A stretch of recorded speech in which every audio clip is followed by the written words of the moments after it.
A very good day to everyone, and welcome to Cricket South Africa's Introduction to Umpiring course. Today is our third and final lecture, so I hope you are all going to take notes and be ready for the exam, which starts tomorrow.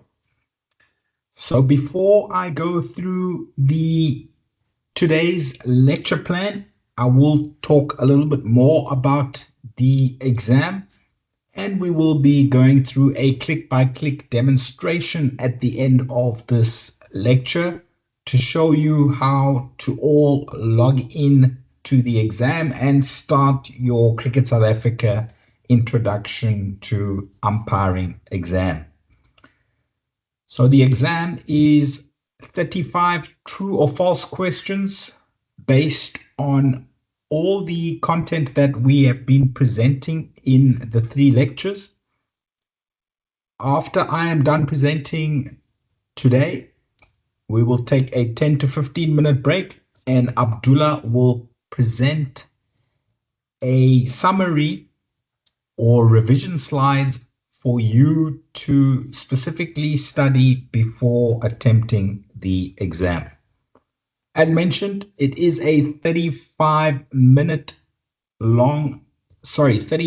true or false questions, and you have up to 30 minutes for each attempt, and you will be given up to 5 attempts online for you to achieve the pass mark of 80%. If I quickly do a calculation on my phone, I will tell you that 80% of 35 is exactly 28 correct answers out of 35 that you need to achieve the 80% pass mark. Of course, if you get 29, 30, 31, 32, 33, or 34, 35, that will also constitute a pass. You will receive your certificate on the website that you do the exam on. It's called Umpires Universe. That's the name of the website. And as mentioned, I will be taking you through a click-by-click demonstration of how to log into Umpires Universe, and then also how to start your exam. It's not a difficult exam if you've been listening throughout, but even if you haven't, focus on the revision slides that Abdullah will take us through later today, and you should be able to pass the exam. As mentioned, I said you've got up to 5 attempts to achieve the 80% pass mark. However, we would suggest that from tomorrow, 10 a.m. South African time, when you are able to log into the exam for the first time, if you do not pass on your first attempt, that's fine. Don't worry, don't panic. Take a break, maybe later in the day or on Thursday. You can go through the revision slides, and we will be posting a link to download the revision slides in our WhatsApp channel.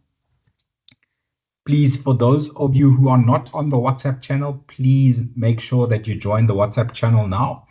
Abdullah, if you can, please paste a link to the WhatsApp channel into the chat box so that anybody who is not yet on the WhatsApp channel can go on and join the WhatsApp channel.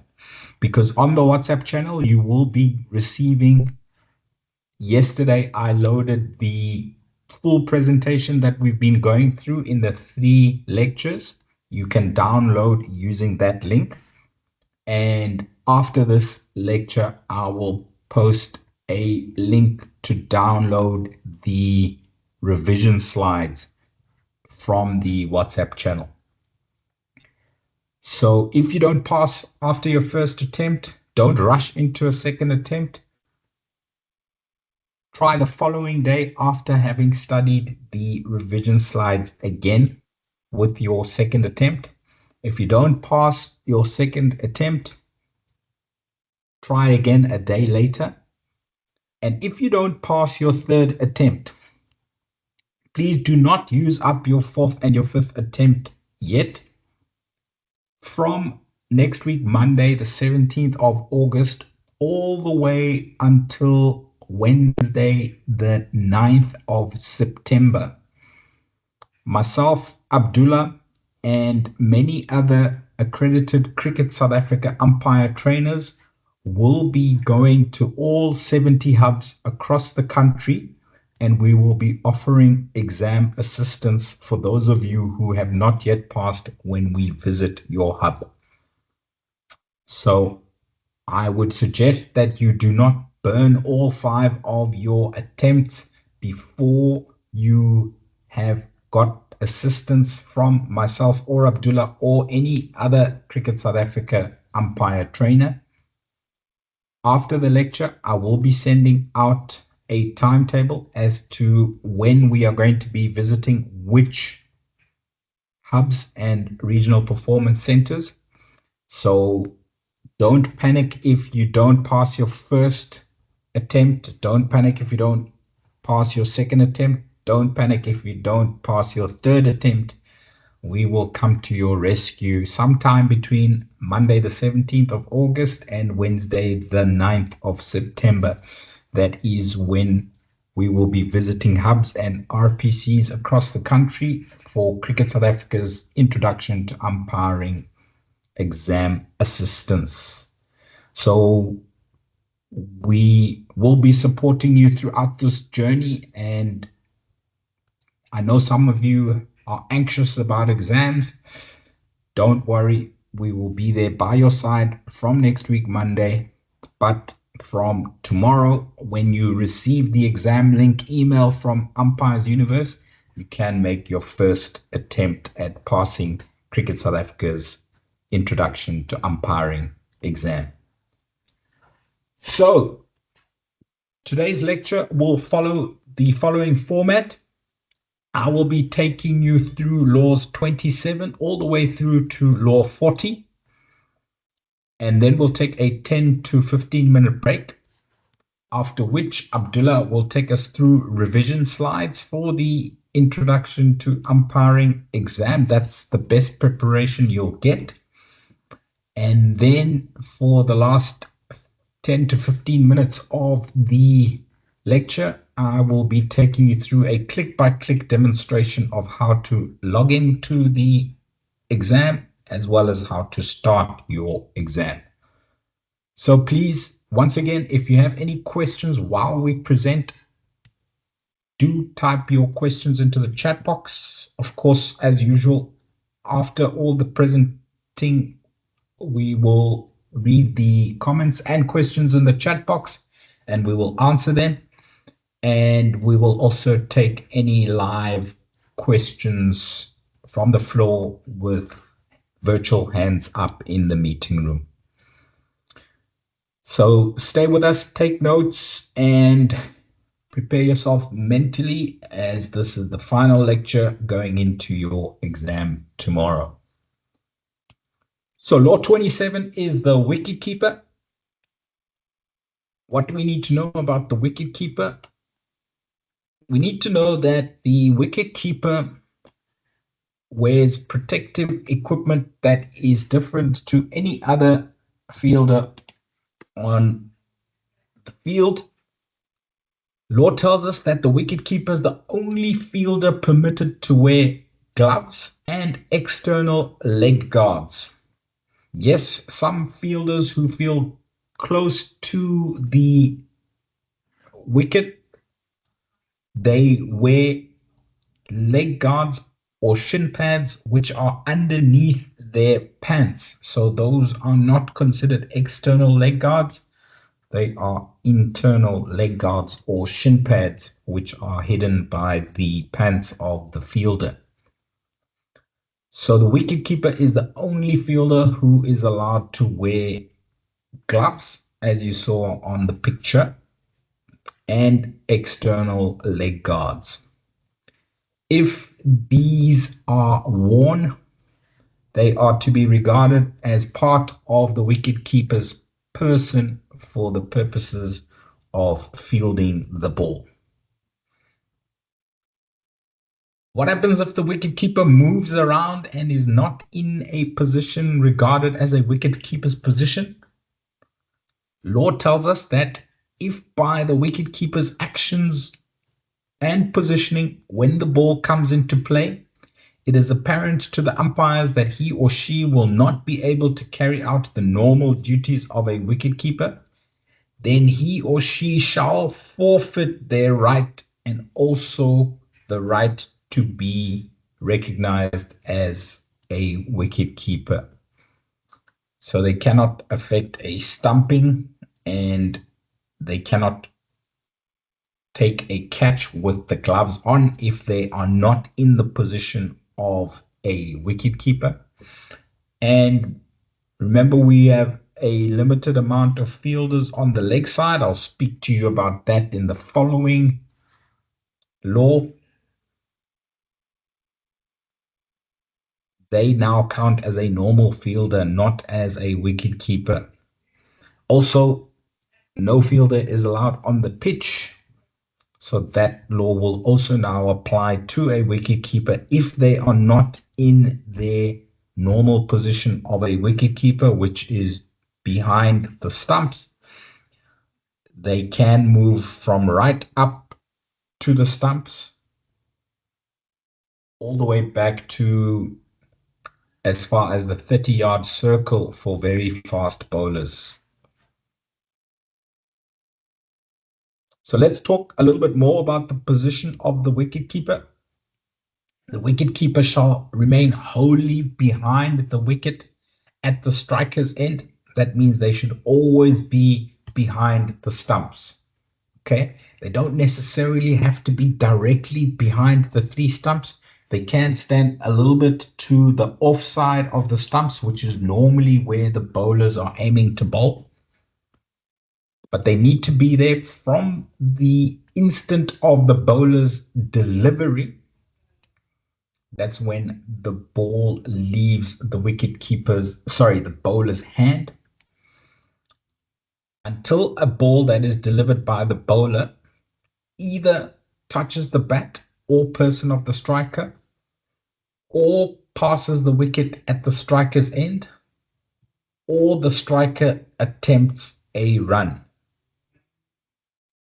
So after either one of those three scenarios happen, the wicketkeeper can move in front of the stumps to maybe collect the ball. But it's very important that the wicketkeeper stays behind the stumps until any one of these three scenarios happen. If the wicketkeeper moves in front of the stumps before any one of these three scenarios occur, then the striker's end umpire, he or she is in the best position to see the wicketkeeper coming in front of the stumps or even moving in line with the stumps. Then the striker's end umpire shall call and signal no ball as soon as applicable after the delivery of the ball. Okay, so as a striker's end umpire, you need to keep a watch on a wicketkeeper. They need to always be behind the stumps at the striker's end up until one of those three scenarios occurs. Let's watch a video to describe exactly what I've just mentioned.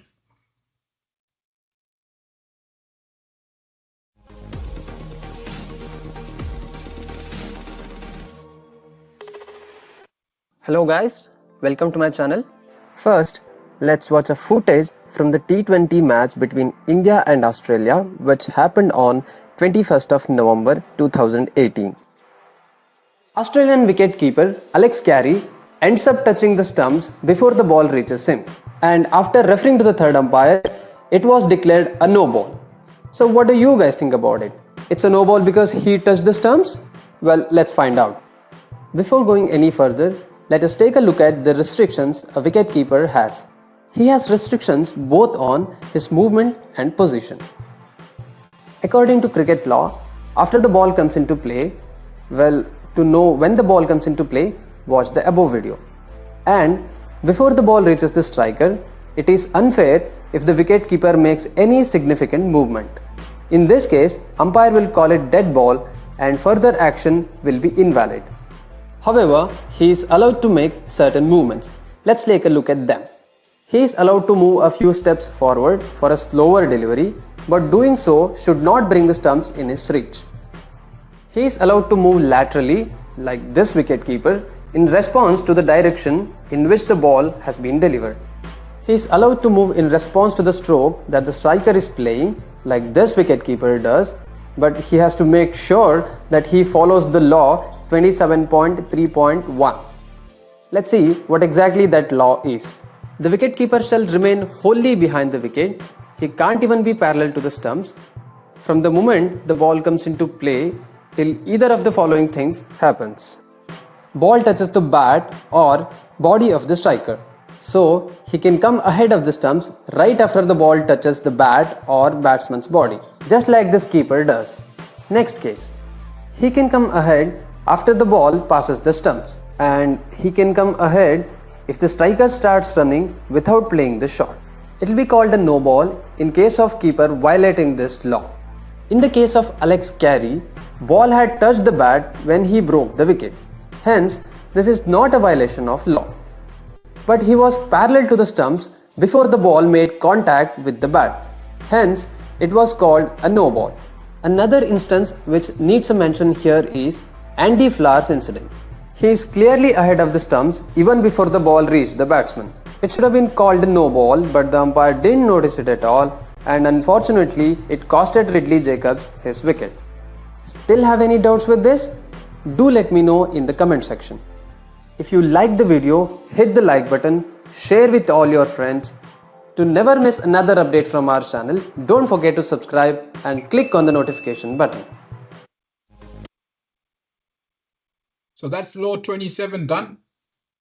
Moving on to law 28, the fielder.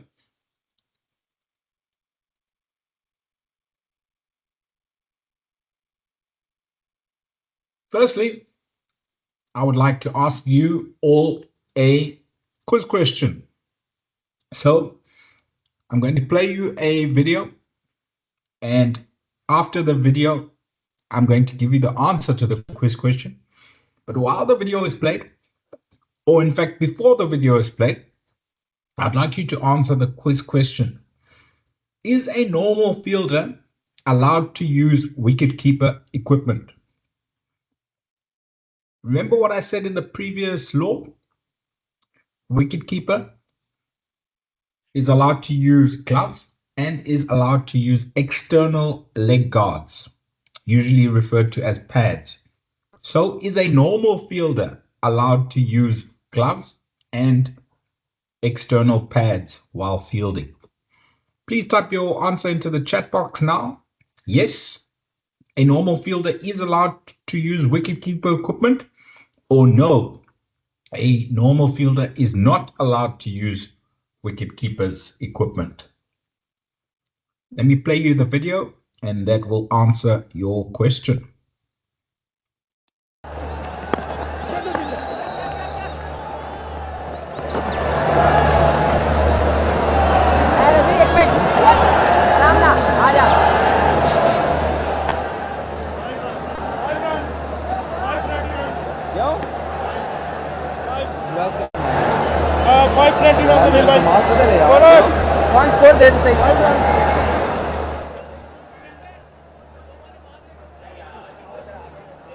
Babar Azam wearing a glove and actually caught the ball, and then that was deemed illegal fielding.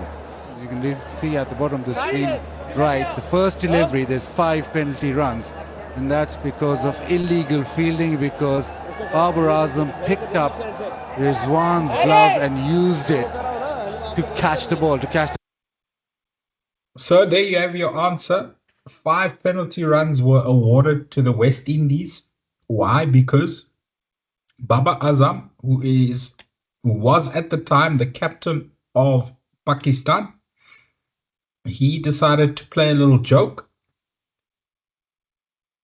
which he thought was funny, but The umpires nailed him for it. You'll see here that the ball is hit away and the wicketkeeper Rizwan chases after the ball. He has taken off one of his gloves, left them on the ground, and when he gets to the ball, Babar Azam, who was the first slip fielder for this delivery, picks the glove up, puts it on his right hand, and then as the throw comes in, he catches the ball with the wicketkeeper's glove on. That is not allowed, and that is why the umpire, Ashan Raza, who is an ICC elite panel umpire, he signaled 5 penalty runs awarded to the batting side. Okay, so to answer the quiz question, is a normal fielder allowed to use wicketkeeper equipment? No, they are not allowed to use wicketkeeper equipment. If they do and the ball comes into contact with the wicketkeeper's equipment that they are using, we as umpires will award 5 penalty runs to the batting side. Okay, so this shows us that even the captains of international sides do not know the laws. So we as umpires, it's important that we know the laws so that we can apply them accordingly. So how are fielders allowed to field the ball? Law tells us that a fielder may field the ball with any part of his or her person. However, he or she will be deemed to have fielded the ball illegally while the ball is in play if they willfully use any other part of his or her person to field the ball. And we will see some examples of this. If a fielder extends his or her clothing and uses this to field the ball, that will also be considered illegal fielding.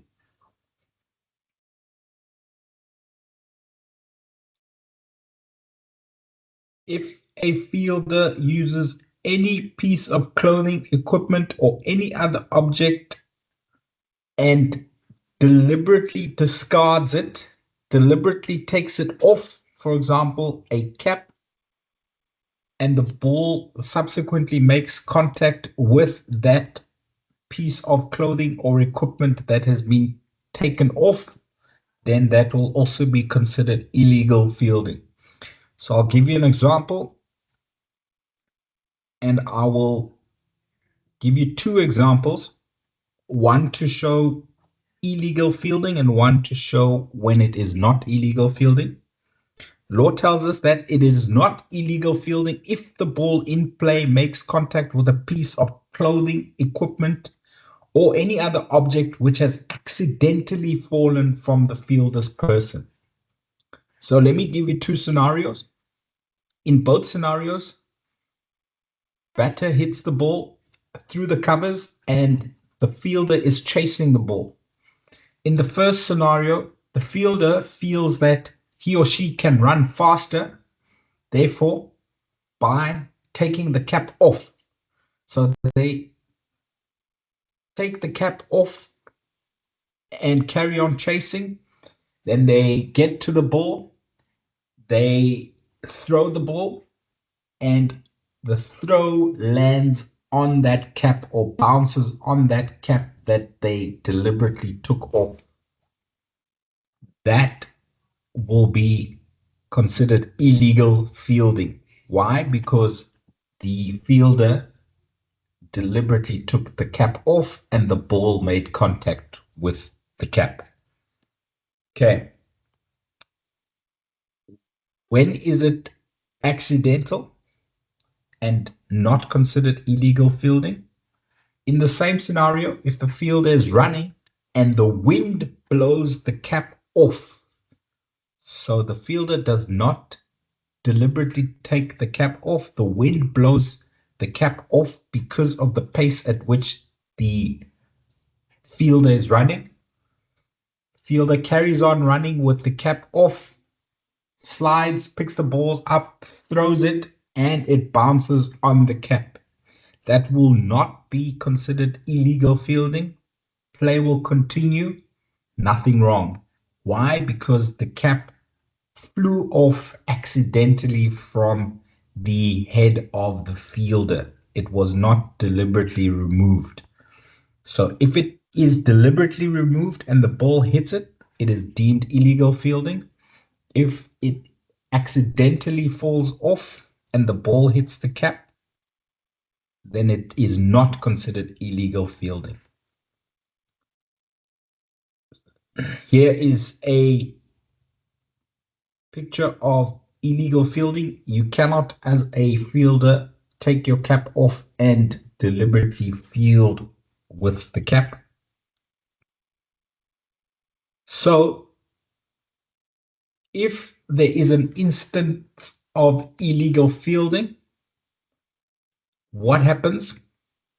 Firstly, the ball automatically becomes dead. Okay? It is good umpiring practice in this scenario to call and signal dead ball. Why? Because we've seen not a lot of players know what illegal fielding is. So just to alert everyone that there has been an instance of illegal fielding, call and signal dead ball, but as per law, the ball automatically becomes dead. The penalty for a no ball or a wide shall stand if a no ball or a wide was bowled. Any runs completed by the batters shall be added to the batting side together with the run in progress if the batters had already crossed at the instant of the illegal fielding. The ball shall not count as a legal delivery in the over and needs to be rebowled.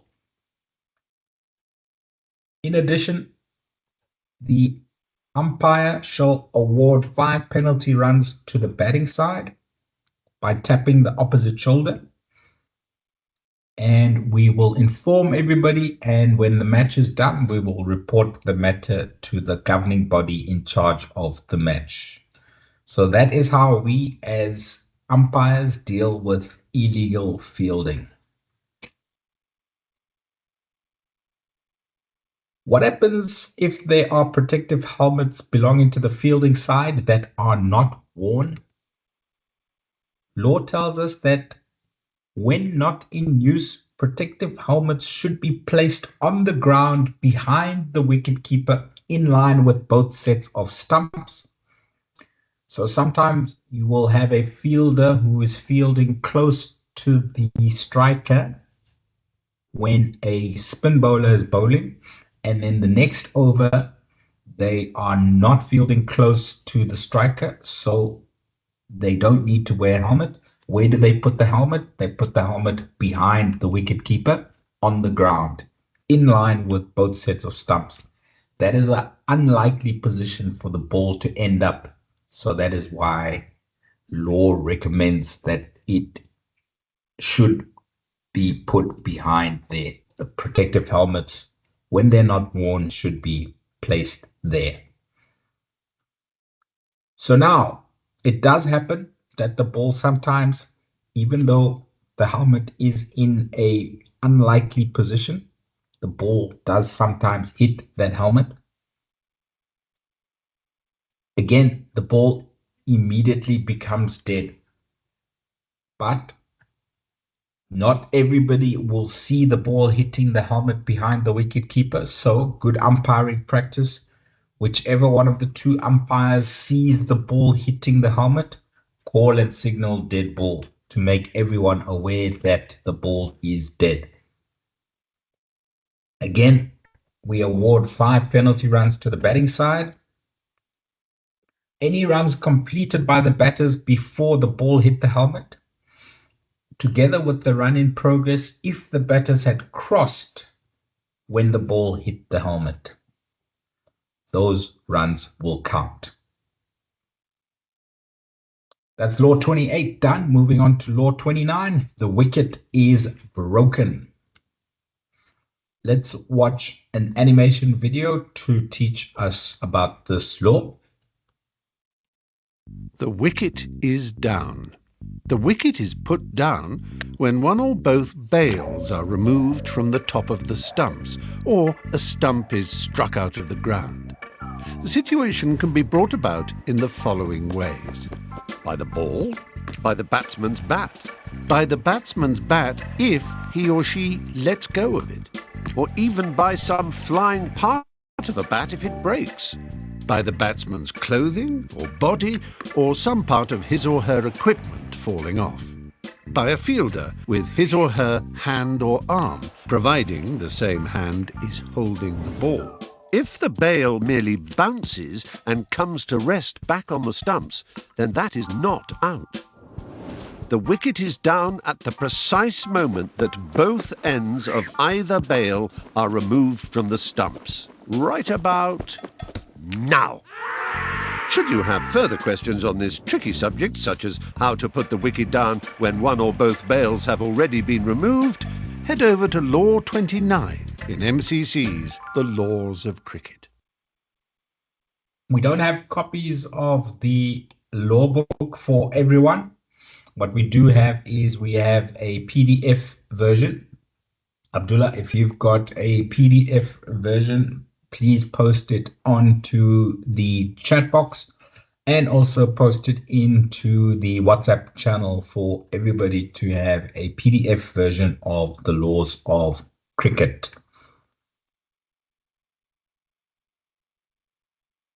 So let's look at a couple of ways that the wicket can be fairly put down. In the video, we learned that the ball put against one of the stumps and that stump being uprooted, that is one way that a fielder can fairly put the wicket down. This is especially necessary if during that delivery the bails were removed from the top of both stumps. Is this a correct way of putting the wicket down? No, it is not. You will see that he's got one stump in his hand and he's got the ball in his other hand. Remember, I mentioned you need to put the stump and the ball together when you uproot the stump. So this is not a correct way of putting the wicket down. Question here for all of you: is this considered a wicket that has been put down fairly? What does the law say? The law says one or both bails need to be completely removed from the top of the stumps. Yes, the bail on the left is completely removed from the top of the stumps. It is stuck in between two stumps, but is any part of that bail touching the top of either stump? No. So it is completely removed from the top of the stumps. Therefore, this wicket in this position is considered to be down legally. If one bail has fallen off during play in a delivery, then it is possible to simply remove the second bail by hitting the second bail with the ball or with the hand holding the ball to put the wicket down fairly for a second time in that delivery. Moving swiftly along to law number 30, batter out of his or her ground. Once again, we're going to watch an animation video to take us through this law. Batsman out of his or her ground. When a batsman is out of his or her ground, he or she risks being stumped or run out. So when is a batsman out of his or her ground?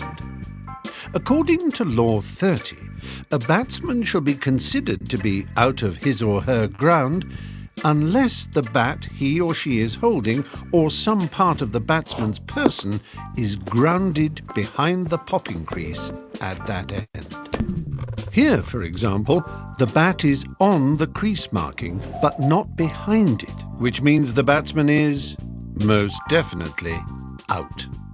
But would the batsman be out now? Both the bat and the batsman are over the line, but neither the bat nor any part of the batsman's person is grounded, i.e. in contact with the ground. So, yes, that's out again. This being cricket, there is an exception to this part of the law. If a batsman, who must be running or diving, has already made his or her ground, either with the bat or any part of the body, but subsequently loses contact with the ground while continuing his or her forward momentum as the wicket is put down, he or she will be not out. Next question, and this can be a bit of a headache: what constitutes each batsman's ground? Well, when one batsman is in a ground, i.e. grounded behind a popping crease, then the ground at the other end belongs to the other batsman. If neither is in his or her ground, for example when they are both running between wickets or even stationary, each ground belongs to the batsman who is nearest to it. If both batsmen are level, then where they were before drawing level is the deciding factor. Of course, this being cricket, there are further delightful complications, such as two batsmen in the same ground, or three when you have a striker with a runner. But never fear, all mental anguish will clear with a little quiet meditation and reference to Law 30 in the Blue Book.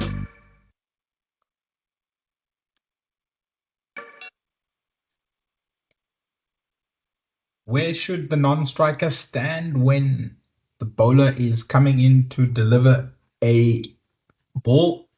The non-striker, when standing at the bowler's end, should be positioned on the opposite side of the wicket to that from which the ball is being delivered, unless a request to do otherwise is granted by the umpire.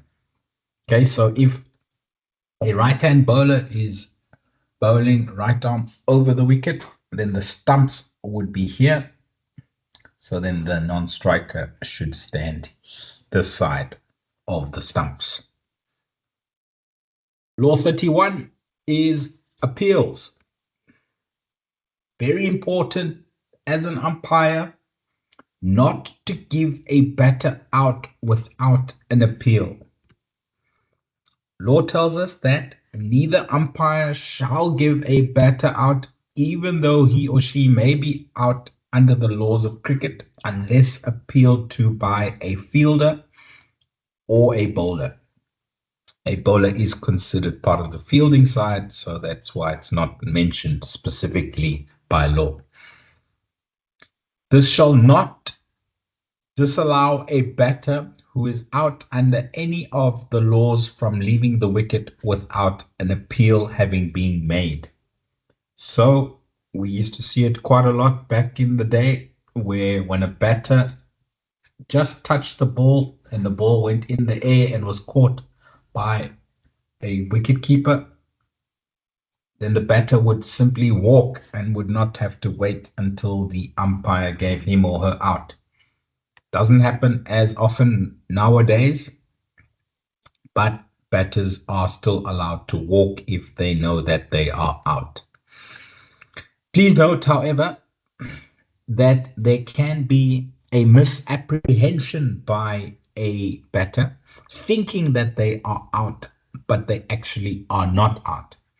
For example, if a bowler bowls a no ball and a striker hits the ball and it's caught by the wicketkeeper, we learned last week that a batter can only be out 3 ways off a no ball, and caught is not one of those 3 ways.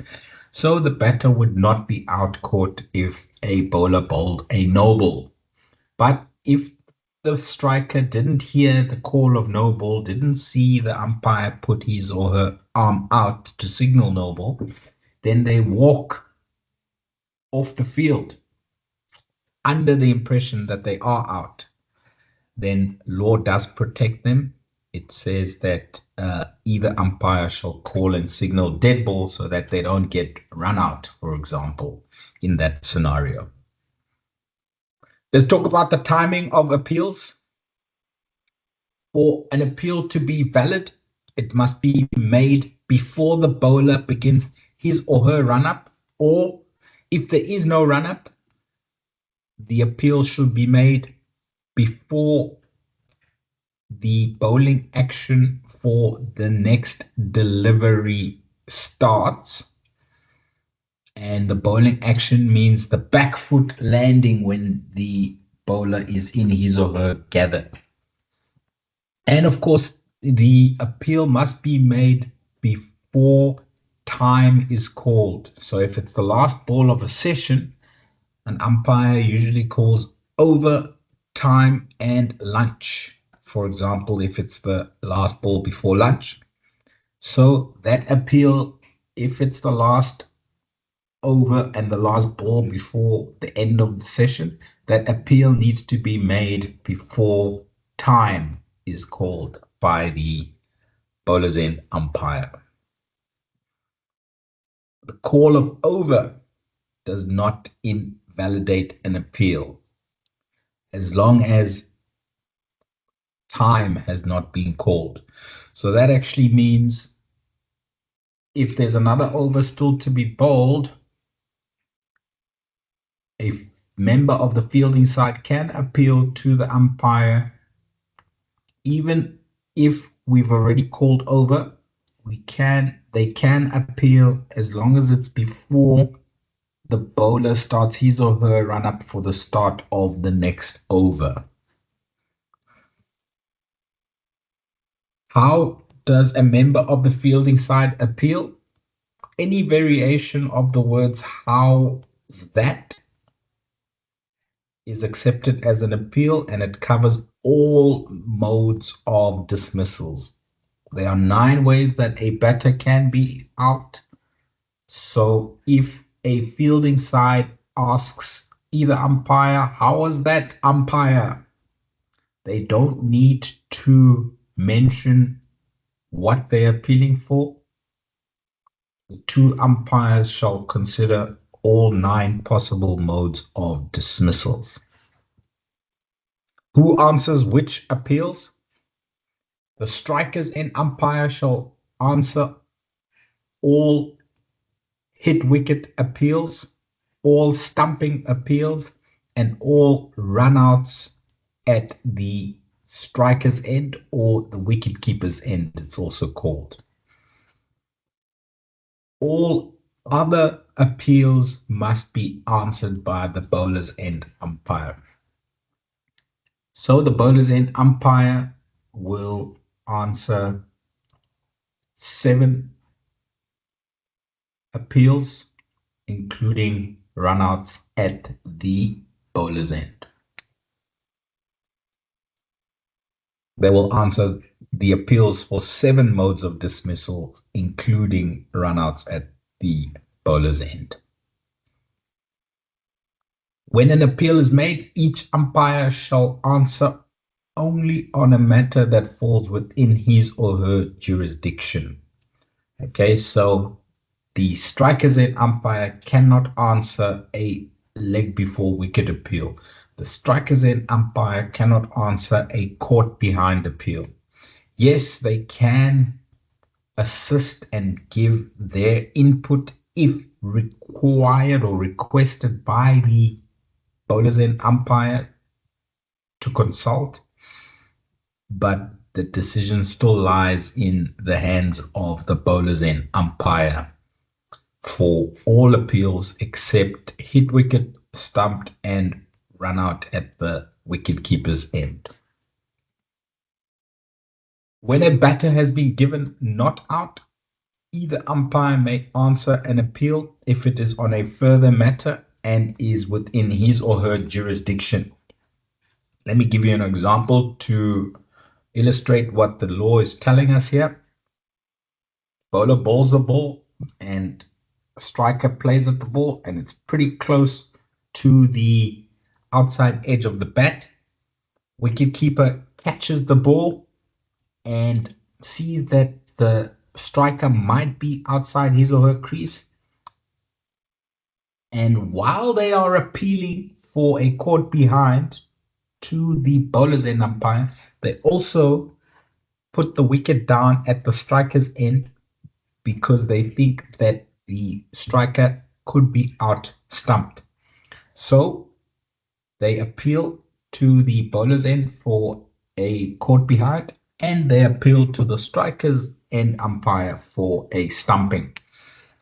So if the bowler's end umpire says not out for the caught behind, then it will be up to the striker's end umpire to answer the appeal for stumping. Now we get into the 9 modes of dismissal laws. Let's start with Law 32, bowled. When is a striker out bowled? The striker is out bowled if his or her wicket is put down by a ball delivered by the bowler that is not a no ball, even if it touches the striker's bat or person before hitting the stumps. However, the striker shall not be out bowled if before striking the wicket, the ball has been in contact with any other player, the wicket at the non-striker's end, or an umpire. So the ball basically can only make contact with the striker before hitting the striker's stumps. Okay, it cannot make contact with any other player, cannot make contact with the wickets at the non-striker's end, cannot make contact with an umpire before hitting the striker's stumps. Bowled is the big boss in terms of priority. Law tells us that bowled is to take precedence. What does this mean? It means that if the striker is out bowled, if his or her wicket is put down as described above, even though a decision against him for any other method of dismissal would be justified, then the striker is out bowled. Okay, so let's give you an example to illustrate what this means. If the striker was playing a forward defensive and the ball misses the bat, the ball hits the pad and it is right in front of middle stump, halfway up the shin. So the ball would have gone on to hit the stumps. And in fact, the ball does go on to hit the stumps. So all the conditions have been met for the striker to be out leg before wicket. But because the ball goes on to hit the stumps and it's a fair delivery, then the striker is out bowled. Even though it hit his or her pad first, you could argue that in order of events, the striker should be out leg before wicket. Law says no. Ignore the order of events. If the ball puts down the wicket of the striker's stumps, then ignore any other mode of dismissal. The striker will be out bowled. Next mode of dismissal we're looking at is Law 33, out caught. Let's watch a animation video to take us through this law. Fair catch. A catch shall be considered fair if the ball is held in a fielder's hand, hugged to the body of the catcher, or accidentally lodges in his or her clothing, helmet, or protective equipment. But of course, this being cricket, it isn't always that simple. If a fielder deliberately uses an item of clothing to try to catch the ball, it is not out, and 5 penalty runs are awarded to the batting side. However, the ball can be caught after it has deflected off the other batsman, an umpire, another fielder, including off a helmet being worn, or even if it lodges in a fielder's helmet. Perhaps the main criterion for a catch to be considered fair is that the ball must not touch the ground before being caught. Here, for example, the ball does not touch the ground even though the hand holding it does so in effecting the catch. This is a fair catch. And then there is the question of catches near the boundary. This is such an interesting subject that we've given it a film all of its own. To catch up on everything to do with catching, simply refer to Law 33 in the Blue Book.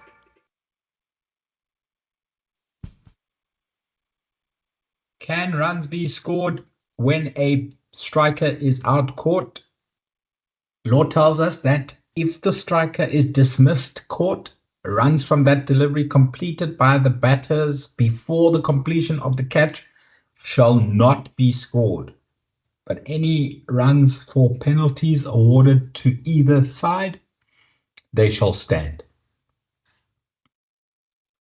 Law also tells us that caught is to take precedence over all other dismissals except for bowled.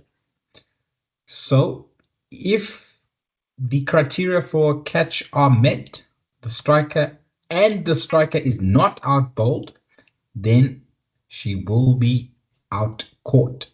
He or she will be out caught, even though a decision against either batter for another mode of dismissal would be justified. So, what does that mean? That means that bowled is the big boss, caught is the next boss. Let me give you an example to illustrate this point. Bowler bowls a ball. Striker hits the ball in the air towards the bowler. Bowler sticks a hand out, tries to catch it. It just flicks a finger. No catch is taken yet. The ball carries on in the air and hits the stumps at the non-striker's end, with the non-striker out of his or her ground.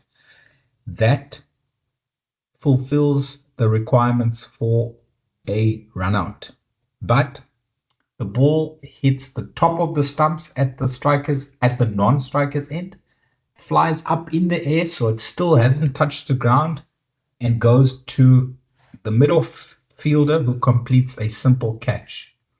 Okay, so in that scenario, we have 2 potential dismissals. We have the run out of the non-striker and we have the catch of the striker.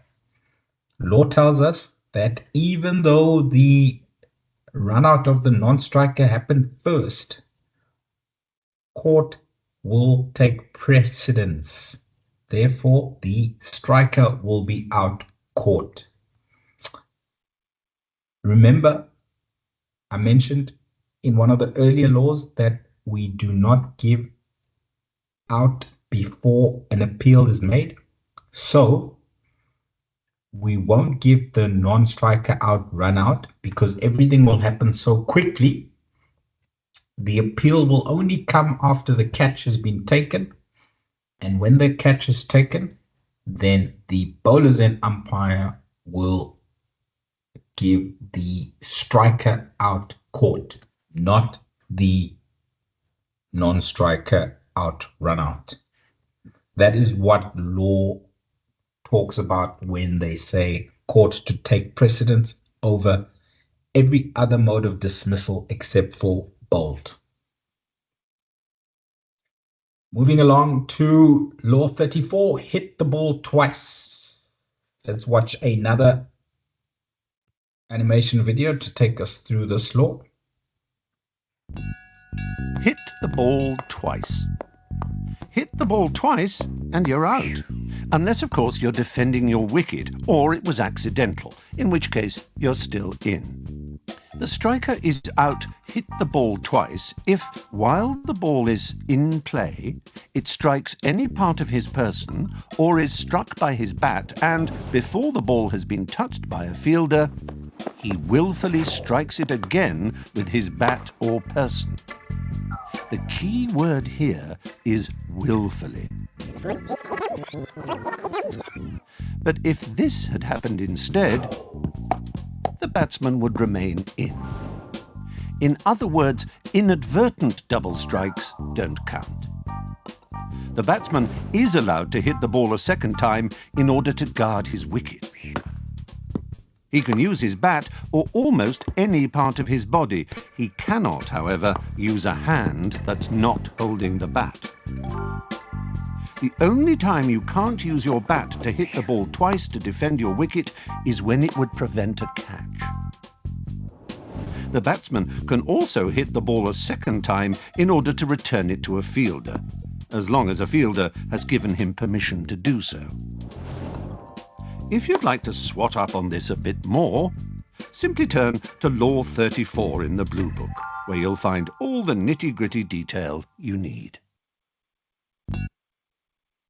That's all we need to know about hit the ball twice. Now let's move on to Law 35, hit wicket. How is a striker out hit wicket? Law tells us that the striker is out hit wicket if after the bowler has entered the delivery stride. Okay, that's when the back foot lands, when the bowler is in his or her bowling action. And while the ball is in play, the striker's wicket is put down by the striker's bat or person in any of the following circumstances. If in the course of any action taken by the striker in preparing to receive or in receiving a delivery, he or she puts his or her wicket down, then the striker will be out hit wicket. If, as a result of any movement that is an attempt to recover their balance after receiving a delivery, the striker puts his or her wicket down, then they are out hit wicket. If in setting off for the first run immediately after playing or playing at the ball, the striker puts his or her wicket down, then they are out hit wicket.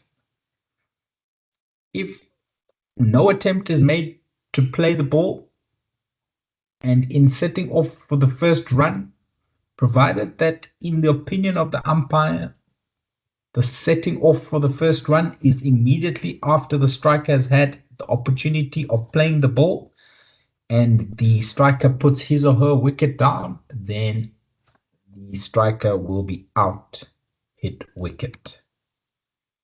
If in lawfully making a second or further stroke for the purposes of guarding his or her wicket, the striker puts his or her wicket down, then they will be out hit wicket.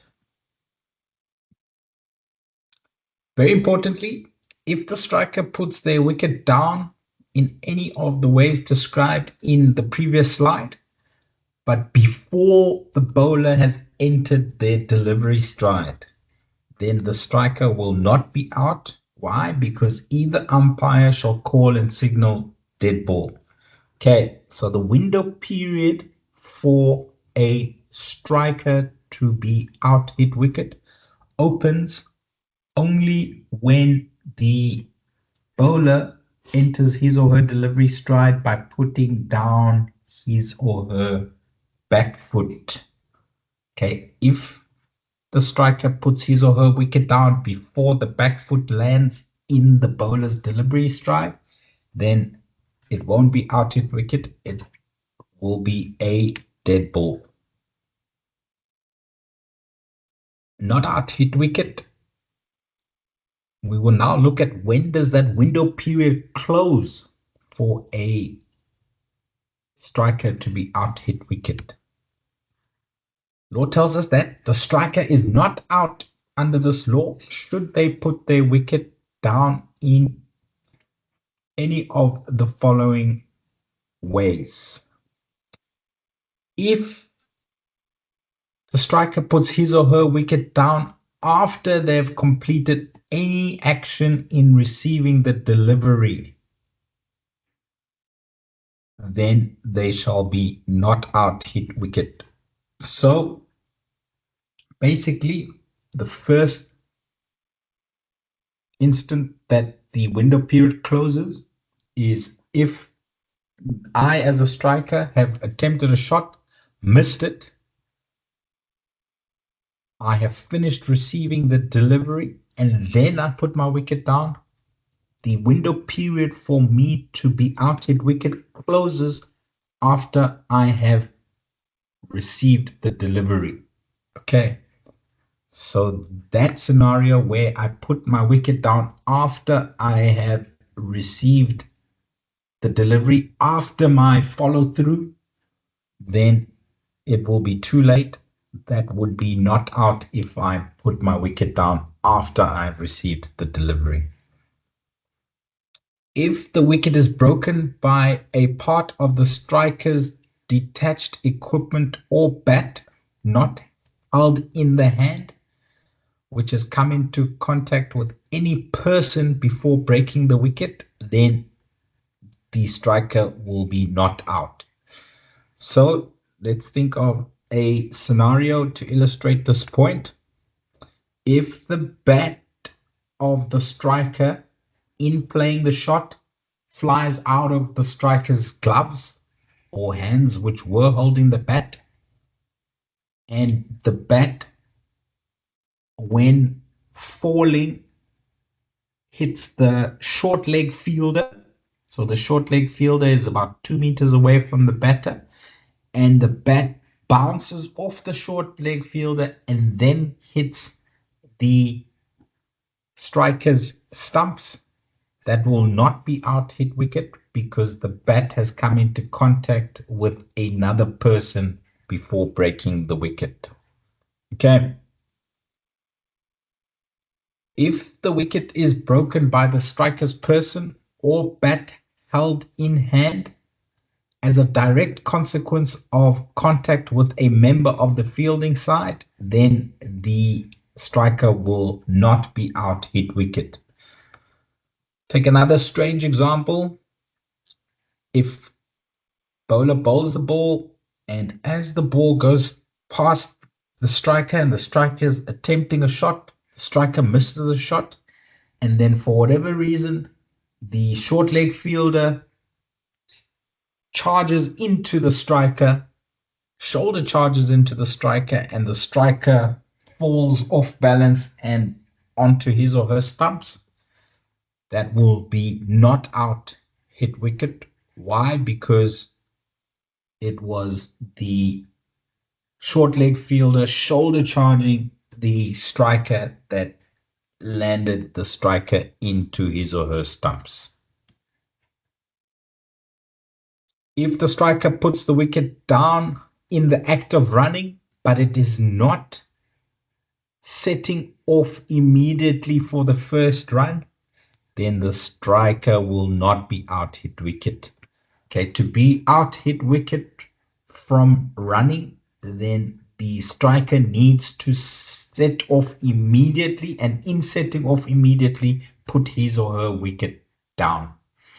So if there's a delay, for example, striker plays a shot into the covers, goes straight to the cover fielder, and the striker says, wait, and only because there is a fumble or a misfield by the cover fielder, then the striker decides to run, and when running, they slip and their foot puts the wicket down. They did not set off immediately after hitting the ball, therefore that would be not out hit wicket. If the striker puts his or her wicket down when trying to avoid a throw at any time, then they will be not out hit wicket. If the bowler, after entering their delivery stride, does not deliver the ball, they hang on to the ball, and then the wicket is put down by the striker will not be out hit wicket. The ball needs to be delivered for a hit wicket dismissal to be affected. And if the delivery is a no ball, the striker, even if he or she puts his or her wicket down, will not be out hit wicket. It needs to be a fair delivery for the striker to be out hit wicket. Okay, few more modes of dismissals, 5 left. Law 36 is leg before wicket. We're going to watch another animation video to take us through this law. Leg before wicket. LBW.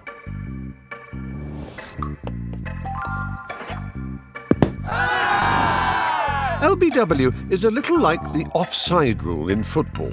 Many people claim to know it, but how many people really do? Our handy checklist means that whether you find yourself umpiring an international test match or the kids on the beach, your reputation for fairness will remain intact. There are 5 basic criteria to consider. The batsman is out, leg before wicket, if 1. The bowler bowls a ball that isn't a no ball, unlike this poor fellow. 2. The ball, if it is not intercepted on the full, pitches in line between wicket and wicket or on the offside of the batsman's wicket. It cannot be out if the ball pitches outside the line of the leg stump. 3.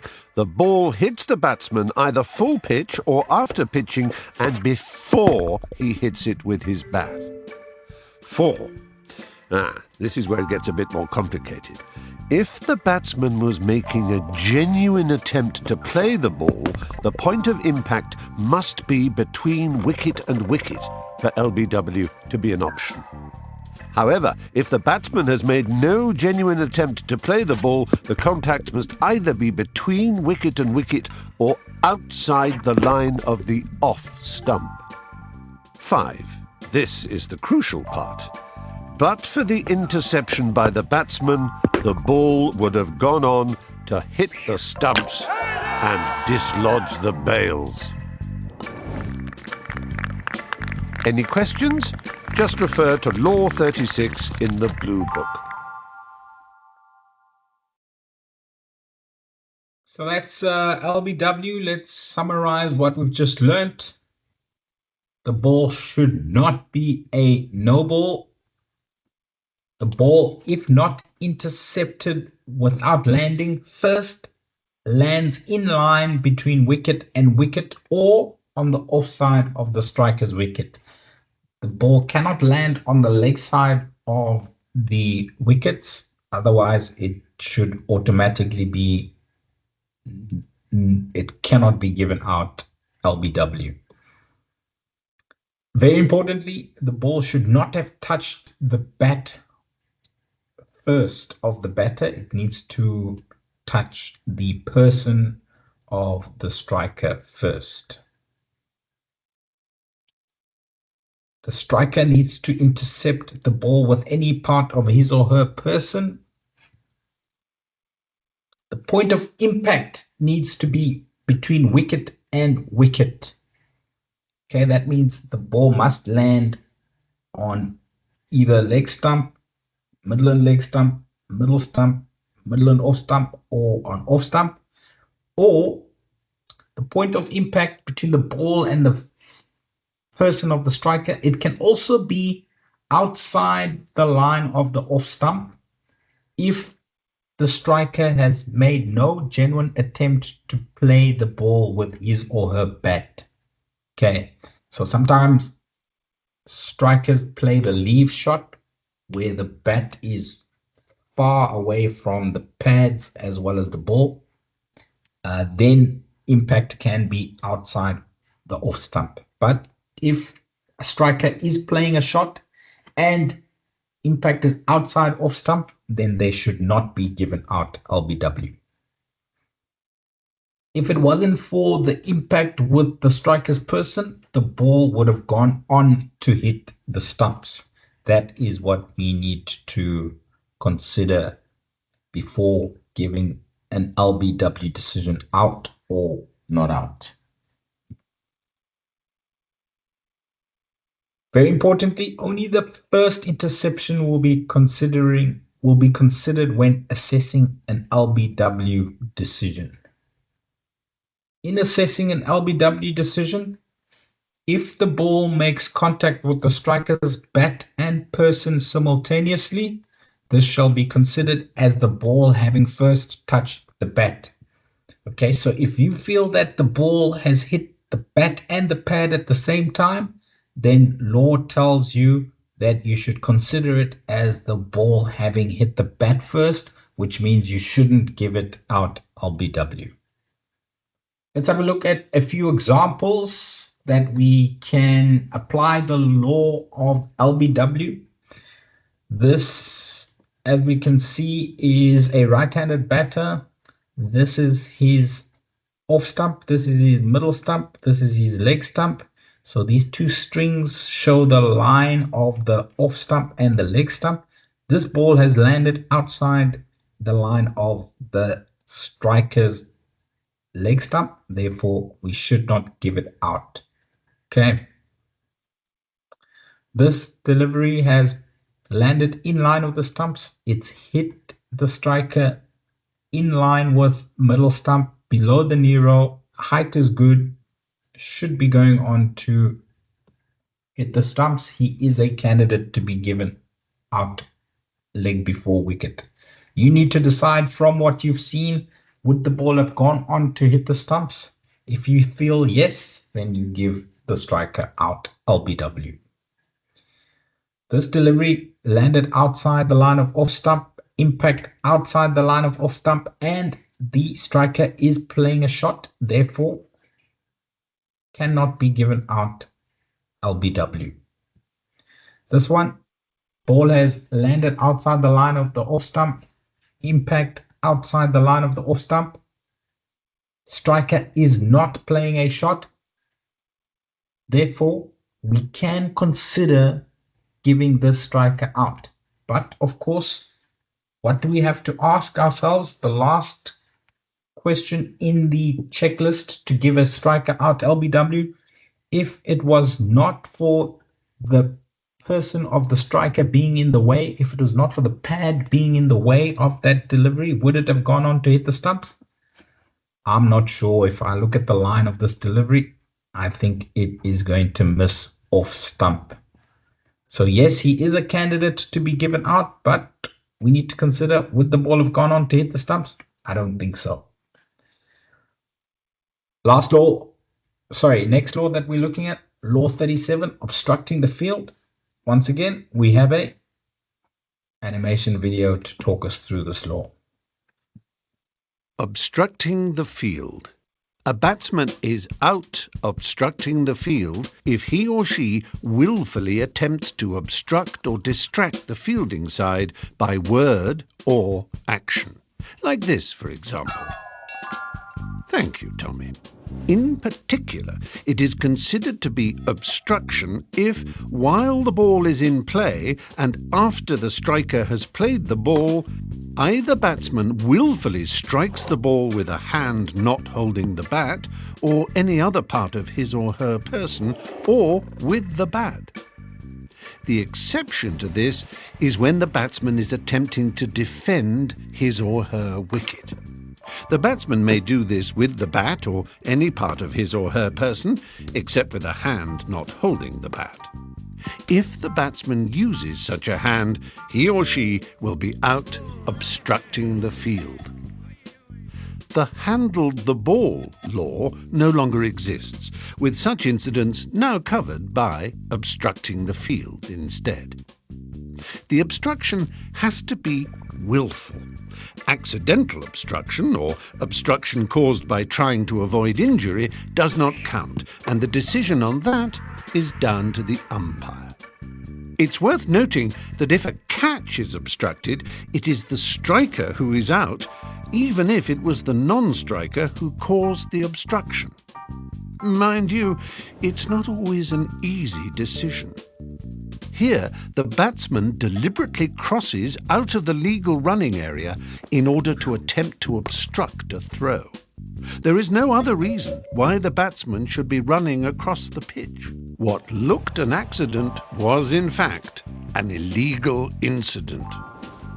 To avoid any possible confusion, read Law 37 in black and white in the Blue Book.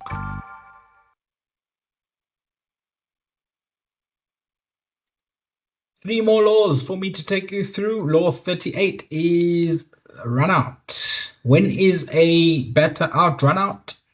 Law tells us that either batter is out, run out, except in Law 38.2, if at any time while the ball is in play, he or she is out of his or her ground and his or her wicket is fairly put down by the action of a fielder. Even though no ball has been called and whether or not a run is being attempted. Okay. So we've learned when a batter is out, run out. When will a batter be not out, run out? Batter is not out, run out if he or she has been within his or her ground and has subsequently left it to avoid injury when the wicket is put down. If a throw, for example, is coming straight at a batter, they are in their ground, both bat and feet are grounded behind the popping crease, but then that throw, to get out of the way to avoid injury, they leave their popping crease and then the ball hits the stumps, they will be not out, run out. If the ball has not subsequently touched a fielder after the bowler has entered the delivery stride before the wicket is put down, the batter will be not out, run out. There needs to be a member of the fielding side that touches the ball before the wicket is put down for a run out to be affected. If the striker is out stumped, then they will not be out, run out. If no ball has been called and the striker is out of his or her ground, not attempting a run, and the wicket is fairly put down by the wicket keeper only without the intervention of any other fielder, then the striker will be not out, run out. And we will see that in live action in the stumping video we shall watch, which moves us on to our second last law, Law 39, out stumped. Let's watch the animation video about stumping, and there will be a bit about not out, run out that I have just described in the previous law. Stumped. All batsmen fear being stumped, and all wicket-keepers dream of stumping batsmen. So let's be clear about the law. The only player who can stump a batsman is this fellow, the wicket-keeper. A stumping can take place provided that the ball is not a no ball. You can be stumped off a wide, however.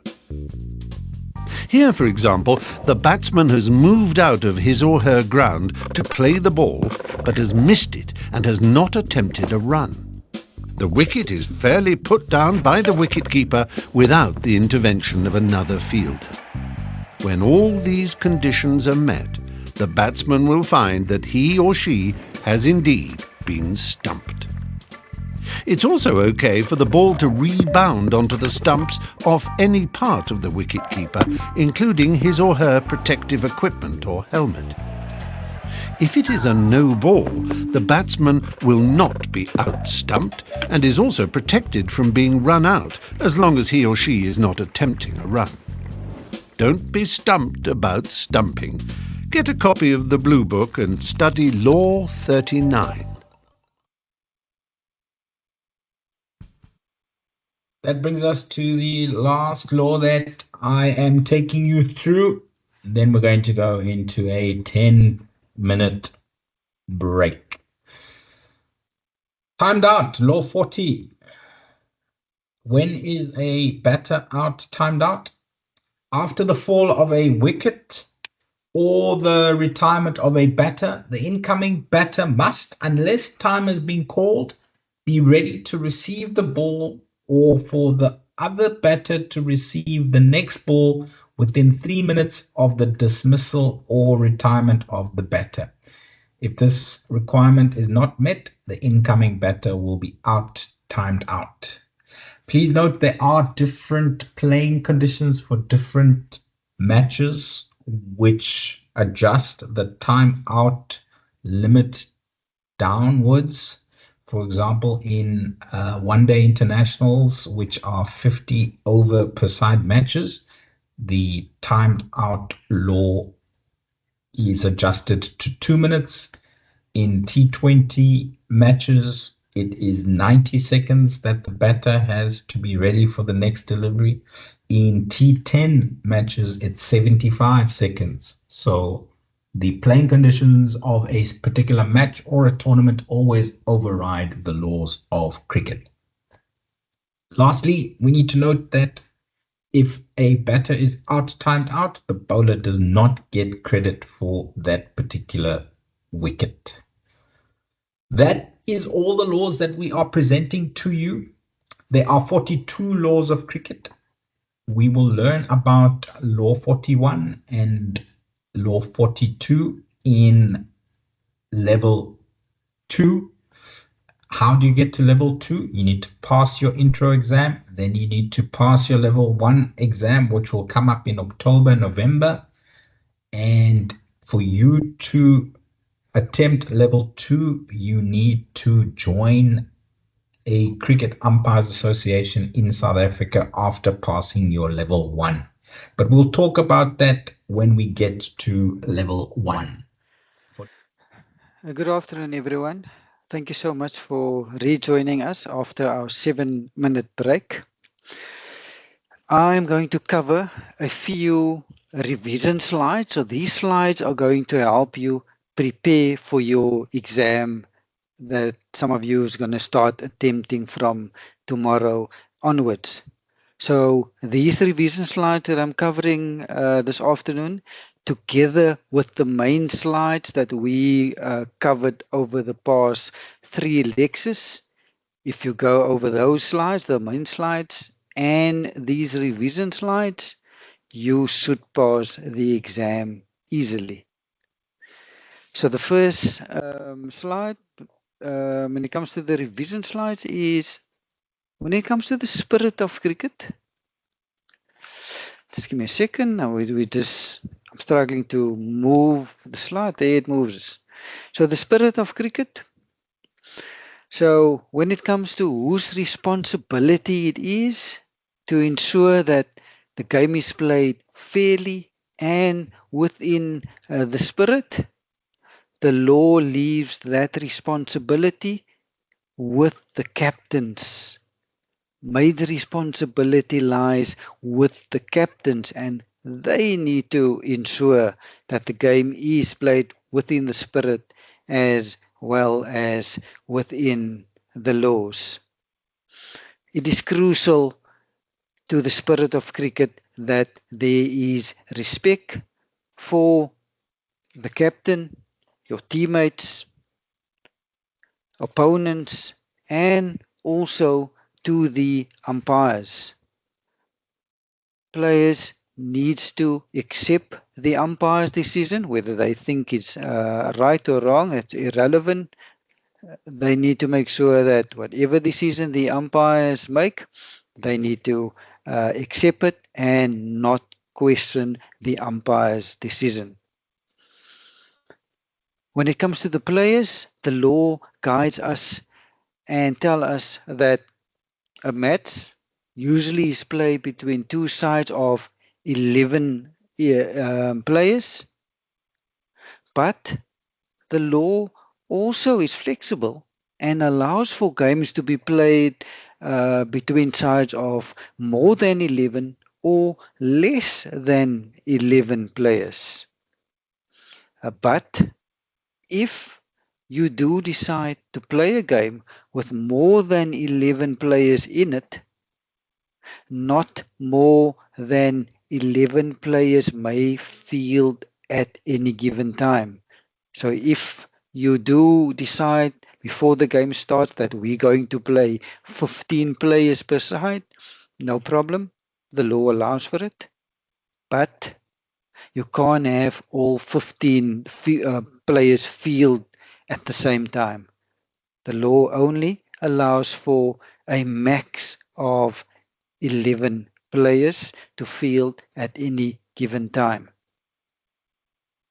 When it comes to the umpires, before the game starts, it's important that we, the umpires, we need to discuss the following with the captains. We need to discuss the balls that we're going to use for our game. We discuss with them what time, the hours of play, what time we'll start, what time the game will end or they will end, what time our lunch will be, what time our tea will be, what time our drinks will be. These discussions with the captains before the game starts. Also, before the game starts, please discuss with the captains boundary of the field of play. Also, if there are any obstacles inside the field of play, like rugby poles or football poles, discuss before the game starts how you're going to deal with these obstacles. What are you going to do if the ball while in play should hit the rugby or football poles? Discuss with the captains how you're going to use the covers, and if there's any special condition that's going to affect the game, discuss that with the captains as well. And whatever decision gets made by the two captains and the umpires, please inform the scorers of these agreements that were made. Who are the judges of fair and unfair play? Is it the captains? Is it the players, the coaches? The umpires, we alone, we are the sole judges of fair and unfair play. We, the umpires, we are, objective. So the law gives us the power and tells us, when I say us, umpires, that we are the sole judges, and we shall judge whether something is fair and unfair. Who decides whether conditions are fit to play?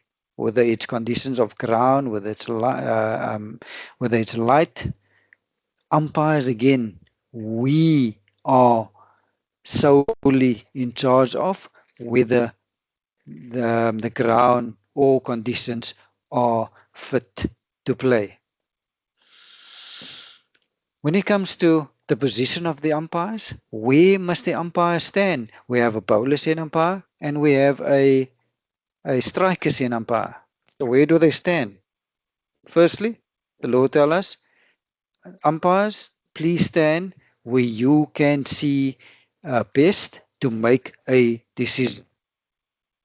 But they also guide us in terms of when it comes to the bowler's end umpire, please stand in such a position as to not interfere with the bowler's run-up or the striker's view. So yes, the law guides us. Umpires cannot stand anywhere they want. There's specific places that they need to stand. And when it comes to the bowler's end umpire, they need to stand, and we usually stand right behind the stumps. It's up to you whether you want to stand a meter behind the stumps or 2 meters behind the stumps. But as long as you're behind the stumps at the bowler's end, because that will make sure that you don't interfere with the bowler's run-up or the striker's view. And when it comes to the strikers in umpire, 99% of the time, the strikers in umpire needs to stand on the onside. There are times where he or she can stand on the offside, like a late setting sun, or there's lots of fielders around the bat on the onside. Then no issue. The law allows for the strikers in umpire to go stand on the offside, but 99% of the time, strikers in umpire needs to stand on the leg side. We, the umpires, we speak to scorers throughout the day. How do we speak to them? Non-verbally, by the means of signals. That's how we speak to the scorers. Here are a few of the common signals. I'm not going to go through all of them, just to go maybe through 1, 2, or 3. Let's say the no ball. If you want to signal a no ball, you'll call and signal it. And you also then need to signal it to the scorers. And how do you do it? You take your hand, whether it's right hand or left hand, and put it horizontally to the side of your body, like in the speak. And the scorers needs to acknowledge your no ball signal. Another signal, a wide signal. Here you will have both arms next to the side of your body horizontally. And scorers also needs to acknowledge this.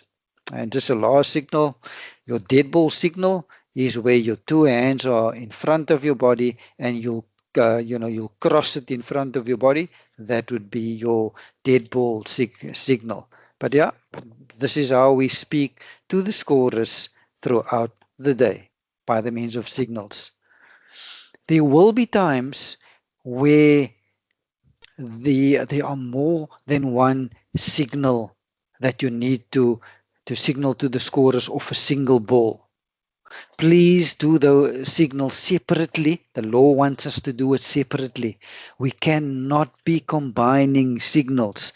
Let's say it was the bowler bowled the front foot no ball, and it hit the pad, and then it goes over the boundary for 4. So now there's 3 signals that needs to be signaled to the scorers.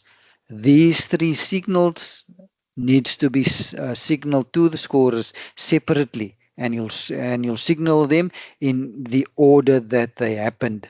So the no ball happened first, so you'll signal no ball to the scorer, and the scorers needs to acknowledge that no ball signal. Then you'll signal leg bye to the scorers, and they need to acknowledge that leg bye signal. And then lastly, you'll signal boundary 4 to the scorers, and they need to acknowledge that boundary 4. So bottom line, if there are more than one signal of a single delivery that needs to be made to the scorers, please separately and don't combine the signals. When it comes to the pitch, usually 20.12 meters in length and 3.005 meters in width. That's the usual length of a pitch, but the law do make provision for, especially in junior cricket, for pitches to be slightly smaller. The law leaves it up to the governing body of cricket for that particular competition. They can decide whether they want to stick with the normal length of 20.12 meters or width of 3.05 meters, or if they want to make it slightly smaller in length and width for junior cricket. But so yes, not all pitches are 3.05 meters in width and 20.12 meters in length. The law is flexible. The law allows pitches to be different, especially for junior cricket. When it comes to intervals, I'm going to focus on intervals as what the law called scheduled intervals. These are intervals that are decided by the governing body of cricket for that particular game before the game starts. So a few examples of those is period between close of play on one day and the start of the next day's play, that is seen as a scheduled interval according to the law. Your interval between innings, also a scheduled interval. Your interval for meals, like your tea interval or your lunch interval, scheduled interval according to the law. Your interval for drinks, also scheduled interval. And then lastly, any other agreed interval, scheduled interval. These intervals and their durations are decided by the governing body for cricket for that particular game before the game starts. So how do we start a cricket game? So in football, how does the referee start the game? By blowing the whistle. That indicates the start of the game. Similarly, when it's half time, they'll blow the whistle. Also at the end of the game, they'll blow the whistle. But that's football. But in cricket, how do we start a game? Or how do we start after we had an interval? How do we restart the game after the interval?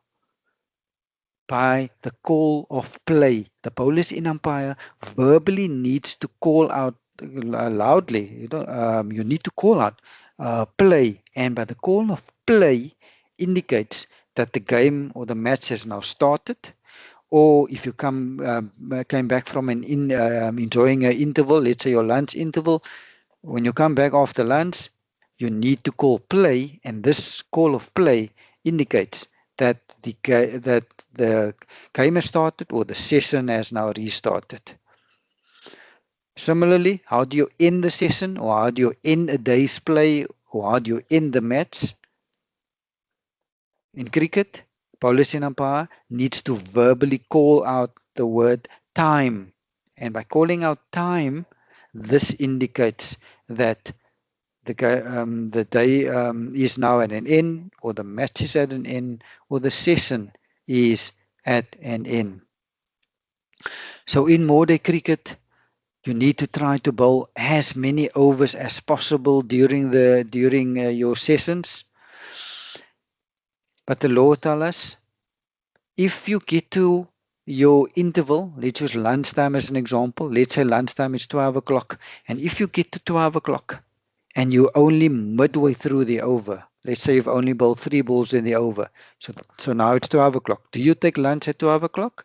No. The law tells us, please don't take lunch. First, complete the over. And then after you completed the over, now you can take lunch.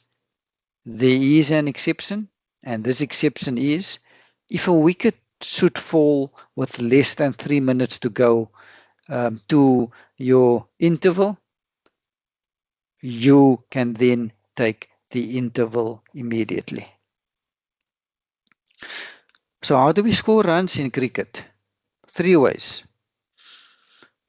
As often, while the ball is still alive or while the ball is still in play, the batters can run. They need to make good the ground at each end, so they can run as many runs as they can while the ball is still in play. This is one method how you score runs. When a boundary is scored, or it's either boundary 6 or boundary 4, that's also how you score runs. And also, when penalty runs are awarded, that's also how you score runs. Example of penalty runs are a no ball is an example of a penalty run. A wide ball is also an example of a penalty runs, and these are the 3 ways how runs get scored in cricket. I mentioned earlier that to score runs, batters need to run. They need to make good the ground at their respective ends before turning for a second or a third run. But sometimes they do run short. So we as umpires, we need to watch the batters, both umpires, strikers in and bowlers in.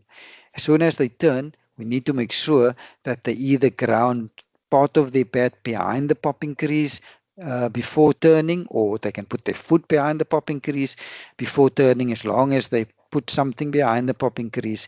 When they turn, then with no issue, they can then complete another run, and that run will then be credited. But as soon as they run short, we need to be aware and we need to signal these short runs to the scorers. The law also allows for, if a batter should stand outside the crease and play at the ball, and they start to run from outside the crease, absolutely no issue. They can do so without any penalty. Usually when a batter is dismissed, you don't score any runs. But there are instances when a batter is dismissed when runs are scored, and two of those instances are when if a batter is dismissed obstructing the field, the batting side will be credited the runs before the offence happened, or unless the obstruction prevented a catch from being taken, then no runs to be scored. Also, if a batter is dismissed run out, any completed runs before the run out happened shall be credited to the batting side. So if they completed 2 runs and let's say the striker was run out while they're busy with the 3rd run, so the 3rd run obviously won't count because they were run out on the 3rd run, but that first 2 runs, because they were completed, those 2 runs will count and will be added to the batting side's total and to the striker's total. Dead ball, there are instances where you, the umpire, needs to call and signal dead ball. And there are instances where the ball automatically becomes dead. I'm going to focus on when the ball automatically becomes dead. There are 8 of those instances. First one is when the ball is finally settled, the ball is automatically dead. It's up to the umpires. They need to make the call when they think the ball is finally settled. As soon as a boundary is scored, the ball is automatically dead. As soon as you hit a 4 or 6, ball is automatically dead. As soon as a batter is dismissed, ball automatically dead. If a ball gets trapped between the bat and person of a batter, or it gets trapped between items of the batter's clothing or equipment, ball automatically dead.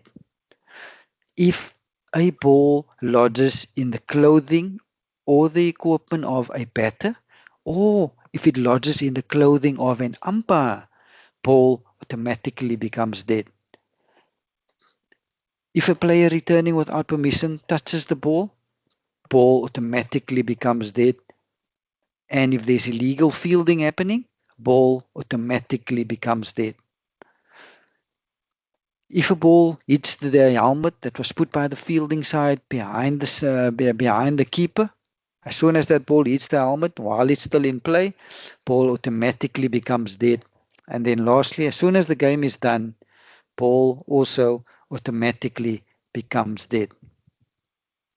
As soon as the over is done, as soon as 6 legal balls or valid balls are bowled, umpire needs to call over. You verbally call over so that the players can hear. But before calling over, after 6 valid balls were bowled, you need to wait until the ball is dead before calling over or time.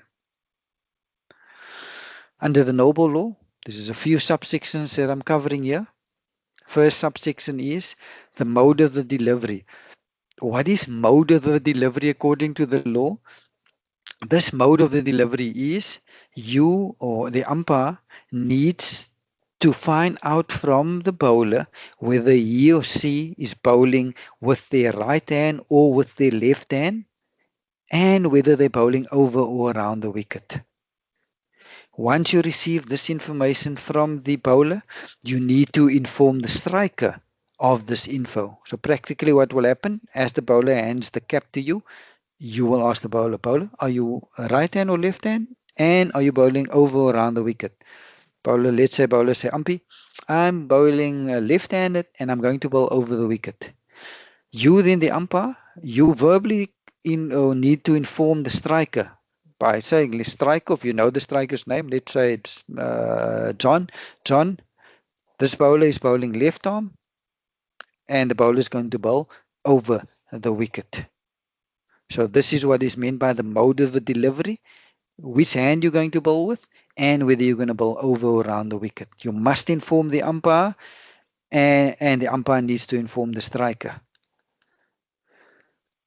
If a bowler suddenly decides to change the mode of delivery, meaning to suddenly change from a left-handed to a right-handed bowler, or bowling from changing from over the wicket to round the wicket, the law sees this as unfair.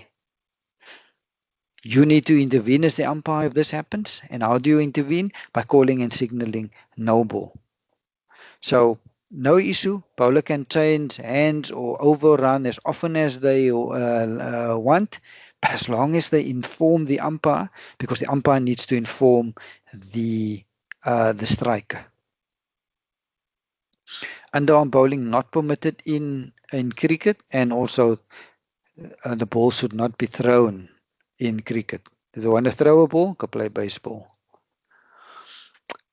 When it comes to the no ball law, and in respect of the feet, when it comes to the back foot, and the crease that goes with the back foot is the return crease. So the law wants the back foot to land within and should not touch the return crease. So which crease go with the back foot? The return crease. And the back foot should not be touching the return crease. Which foot goes with the popping crease? The front foot goes with the popping crease. And what does the law say when it comes to the front foot? The law wants some part of the front foot, whether grounded or raised, to be behind the popping crease, or on the same side of the imaginary line joining the two middle stumps. So this is the theory. Let's just look at one or two pics to show you how the theory works. This is a right-hand bowler bowling over the wicket. So when it comes to the front foot, which crease goes with the front foot? The popping crease. The law wants some part of the front foot, whether grounded or raised, to be behind the back edge of the popping crease. So you can see it's quite a big part of the front foot behind the back edge of the popping crease. So front foot, happy, legal, no issue. Let's go with the back foot. What does the law want when it comes to the back foot? The back foot should not be touching the return crease. Is this back foot touching the return crease? Yes, it is. That's why this is a no ball for back foot touching the return crease. Again, right-hand arm bowler bowling over the wicket. Front foot. Is the part of the front foot behind the back edge of the popping crease? Yeah, the whole foot is behind the popping crease, so we're happy with the front foot. Is the back foot touching the return crease? No, it's not. So that's why the back foot, we're happy. So this is a fair delivery. Front foot, is there part of the front foot behind the back edge of the popping crease? Yes, there is. So front foot we're happy with. Back foot, is it touching the return crease? No, it's not. So we're happy with the back foot. So this is a fair delivery. Another form of a no ball. The law wants a maximum of 2 fielders to be behind the popping crease on the leg side. So if this is a right-handed batter facing the dark green shaded area, this is the leg side behind the popping crease. So only a max of 2 fielders is allowed behind in this dark green shaded area. If there are more than 2 fielders, and as soon as that ball gets delivered, you need to call and signal no ball. Like in this example, there are 3 fielders behind the popping crease on the leg side. Here's 1, here's number 2, and here's number 3. We only allowed a max of 2 behind the popping crease on the leg side.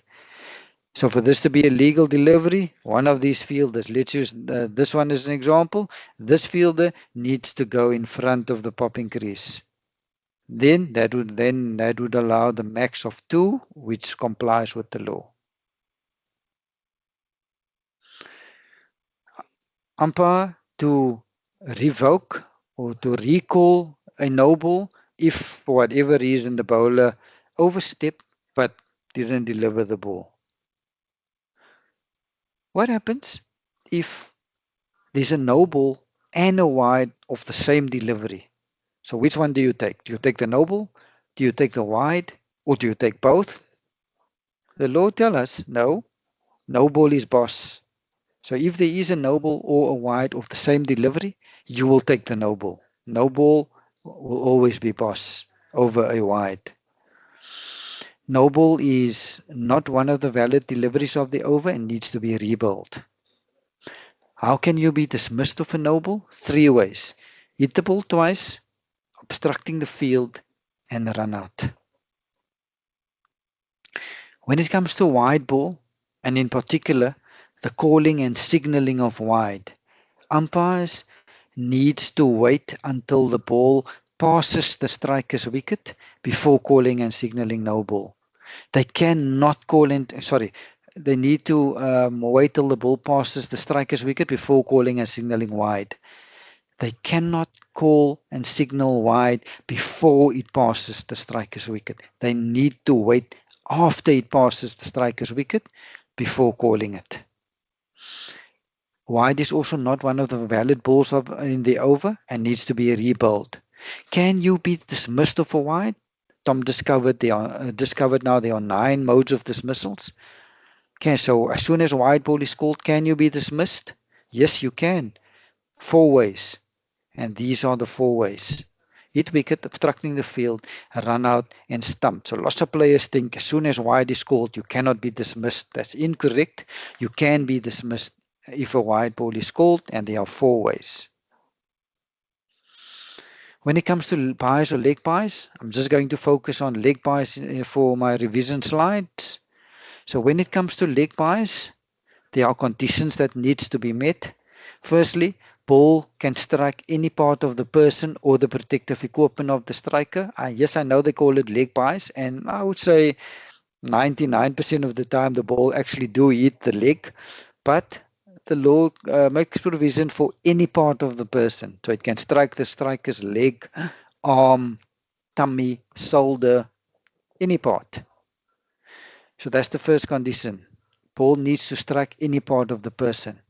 And then leg buys can only be scored if the batter attempt to play a shot or try to avoid being hit by the ball.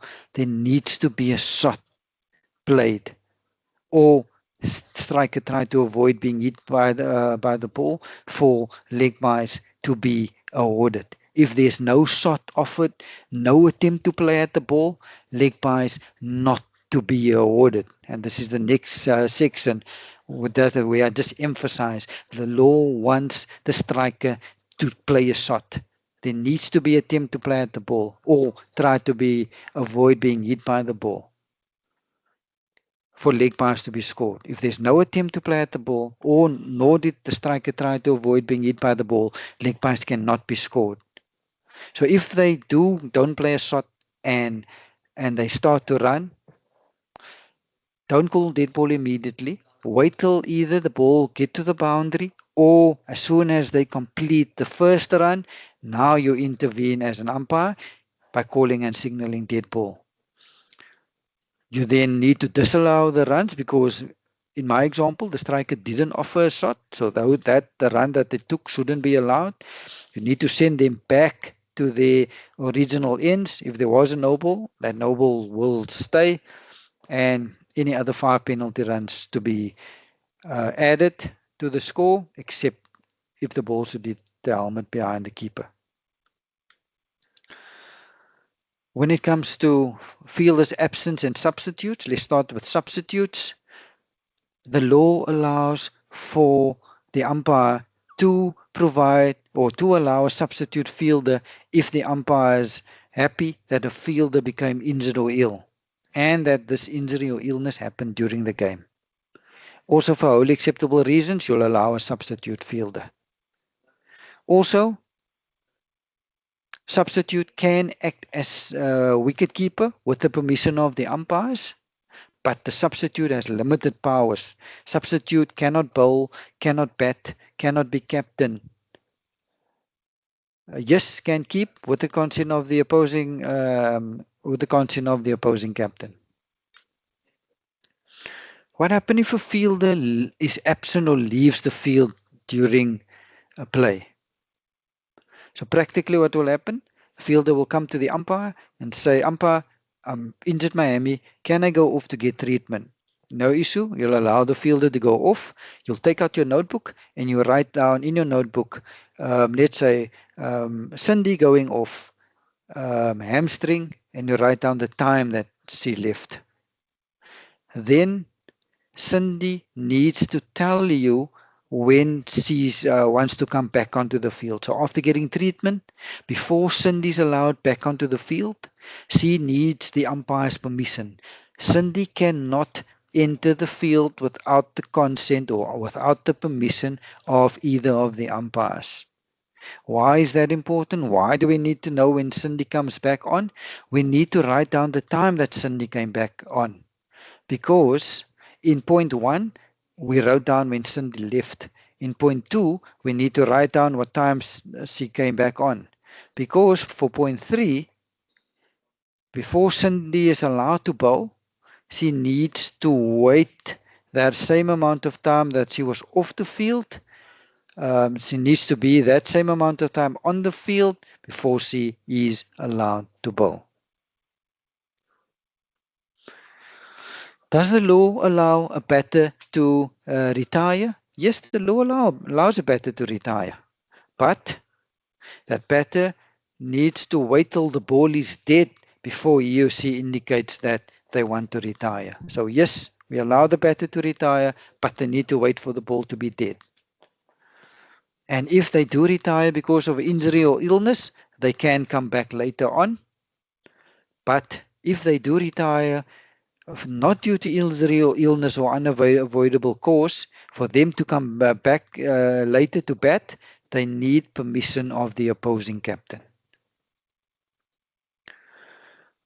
The striker always has the right to play at the ball or to try to defend their wicket without interference by any fielder or the keeper.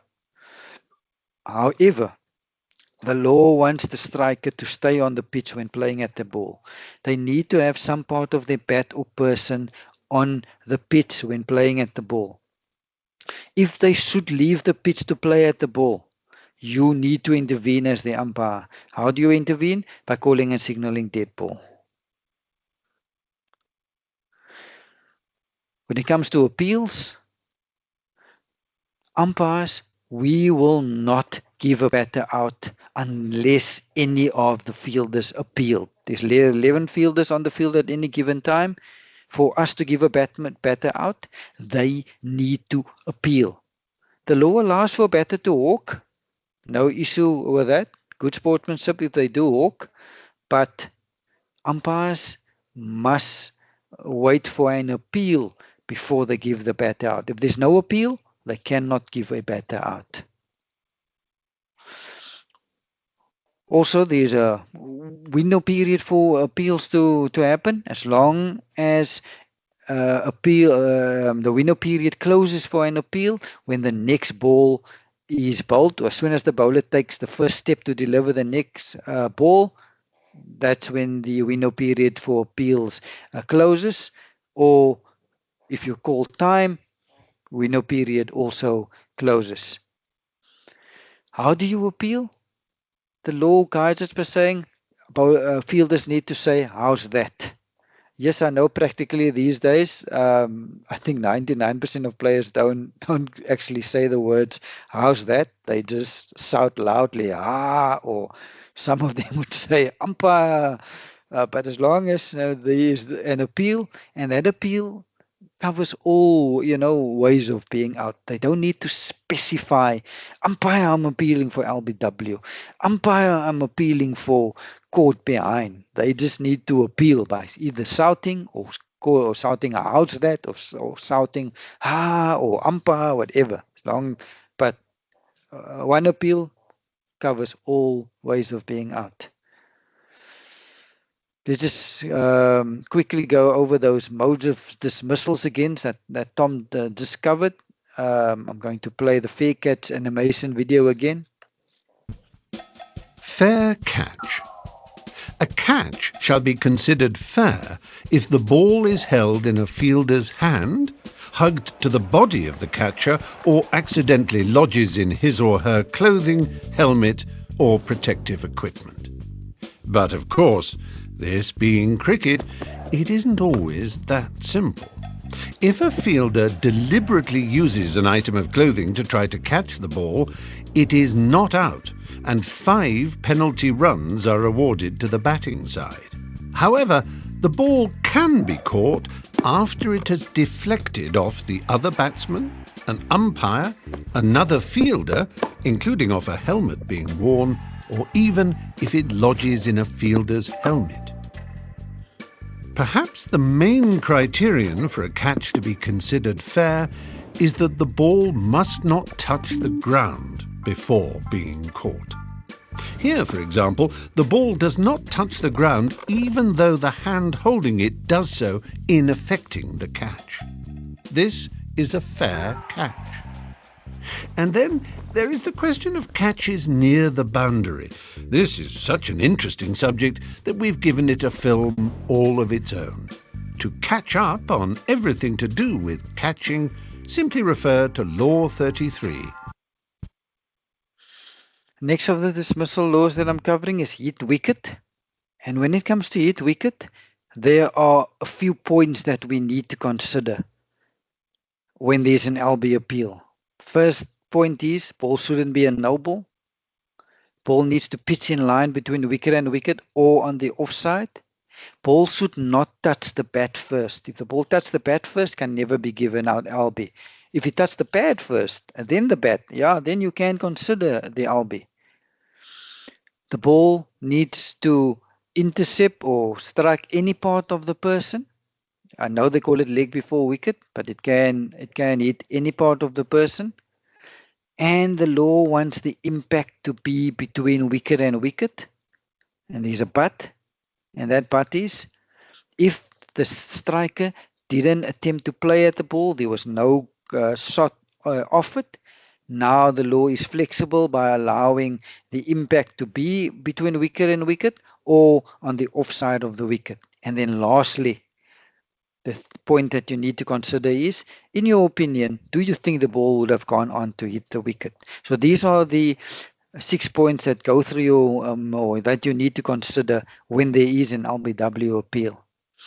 When it comes to the interception of the ball, according to the law, only the first interception to be considered when thinking about an LB or the LBW decision. What does it mean by this first interception? There are times maybe where the ball might hit the front pad first, and then from the front pad, it goes onto the back pad. So now it made contact with the front pad and the back pad. So now the law tells us only look at the first contact. Which pad did it make contact first? The front one. So only consider the first interception when looking at the LB. Don't look at the second one when it hit the back pad. Only look at the first one, which is the front pad when considering the LBW decision. So in the LBW law, this is the right-handed batter. If the ball pitches outside leg stump of a batter, in this case it's a right-handed batter, can never be out LBW. Pitch outside leg like in this pick can never be out LBW. In this pick, you'll notice the ball pitched on the offside. The batter did not attempt to play at the ball. There was no shot off it, and it struck the batter outside the off stump or outside the line. Because of the no shot off it, you can consider the LBW. But you need to be 100% sure that last point that you ask yourself when there's an LB appeal, would the ball have gone on to hit the wicket? That is your judgment call. You need to make that call. If in your opinion this ball would have gone on to hit the wicket, you give it out LB. If you think, I don't think this ball would have gone on to hit the wicket, you give it not out. Lots of players think if it hits the pad and there's no shot, it must be out. Not necessarily. You still need to consider whether the ball is going to go on to hit the wicket or not. But that's your judgment call. But the point I'm trying to make is not always the case that because there was no shot, it must be out. Not always the case. You need to still decide whether the ball was going to hit the wicket or not. And then the last of the slides that I'm covering before handing back to Tom is the run-out law. Actually, there's another one, is stumping still, but I'll get there after this. So the law, when it comes to run-out, once the if any of the players, while the ball is still alive, they need to stay behind the popping crease at their respective ends, because if not, they can be run out. Even if no ball was called, they can still be run out. And when a batter is run out, bowler does not get credit for that dismissal. And now lastly, let's look at the animation video, and after this I'll hand back to Tom. Stumped. All batsmen fear being stumped, and all wicket-keepers dream of stumping batsmen. So let's be clear about the law. The only player who can stump a batsman is this fellow, the wicket-keeper. A stumping can take place provided that the ball is not a no ball. You can be stumped off a wide, however. Here, for example, the batsman has moved out of his or her ground to play the ball, but has missed it and has not attempted a run. The wicket is fairly put down by the wicket-keeper without the intervention of another fielder. When all these conditions are met, the batsman will find that he or she has indeed been stumped. It's also okay for the ball to rebound onto the stumps off any part of the wicket-keeper, including his or her protective equipment or helmet. If it is a no ball, the batsman will not be out-stumped and is also protected from being run out as long as he or she is not attempting a run. Don't be stumped about stumping. Get a copy of the Blue Book and study Law 39. Thank you so much, Tom. That's all I'm covering for my revision slides. Handing back over to you. Thank you very much, Abdullah. And thank you for the course candidates for staying with us. It's been a long lecture with a lot of information. There is still a bit more information for all of you to take in before we open the floor for questions and answers. I'm going to play you a video of a click-by-click demonstration of how to log in and start the Cricket South Africa Introduction to Umpiring exam. Please note that this video was taken in February of this year, so the dates will be completely off for what you are going to experience. So your exam link emails from Umpires Universe will be sent tomorrow between 9 a.m. and 10 a.m. South African time. So please ignore all the dates and times that you hear in the video I'm going to play you. They are not relevant to your exam. They are relevant to an old exam that was previously a level 1 exam. Okay, so even though reference is made to a level 1 exam, the exact same process is to be followed for logging in and starting the Cricket South Africa Introduction to Umpiring exam. So please watch the video, and we will post a link to this video in the WhatsApp channel so that anytime from tomorrow, once you've received your exam link emails from Umpires Universe, you can watch the video to log in and start your exam. It's pretty simple, pretty straightforward. All you need to do is when you get your email from Umpires Universe And what I am going to do is I'm going to show you what those emails look like.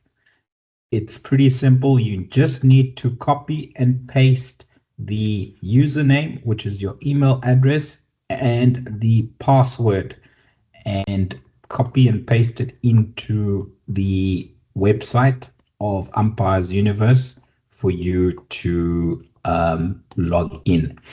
And so I'm quickly going to share my screen one last time. Welcome to Umpires Universe.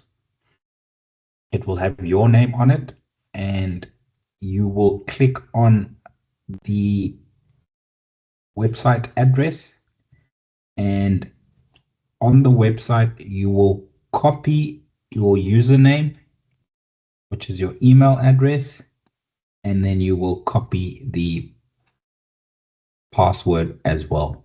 So let me just show you live. I've just copied the username, which is the email address, and then I'm going to go back to the email and I'm going to copy the password. Very important to copy, Control C, or right click and then copy, because there are lots of different weird little characters that you might not be able to type easily. So best to copy and paste the username and the password and then sign in. And just remember that when you get to the dashboard, you can't click on enrolled courses. You need to click on, in the menu, enrolled courses, and then you will find this candidate has been enrolled for the level 1 umpires exam. You will have in another block the introduction to umpires exam, and that's where you need to click on start learning. This candidate has already put in which region they are in. That's why it says continue learning rather than start learning. Okay, but on your account, because you are new, it will have start learning. As mentioned, you've got up to 5 attempts to achieve the pass mark of 80%, which is 28 correct answers out of the 35 true or false questions. Please, I'll repeat it again for those of you who are not with us at the beginning of the meeting.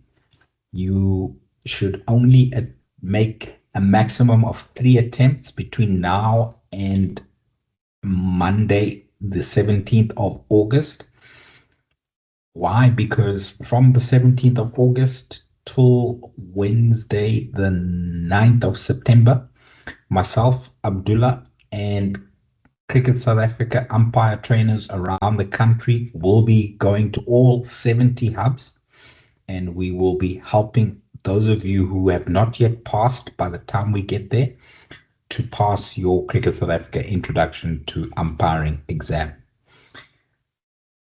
Do not use more than 3 attempts before we get to you. Okay, the window period is open from tomorrow morning 10 a.m. South African time. It will not close, so there is no rush to try and pass before the end of August or before whatever date you have in your mind as to when you want to pass.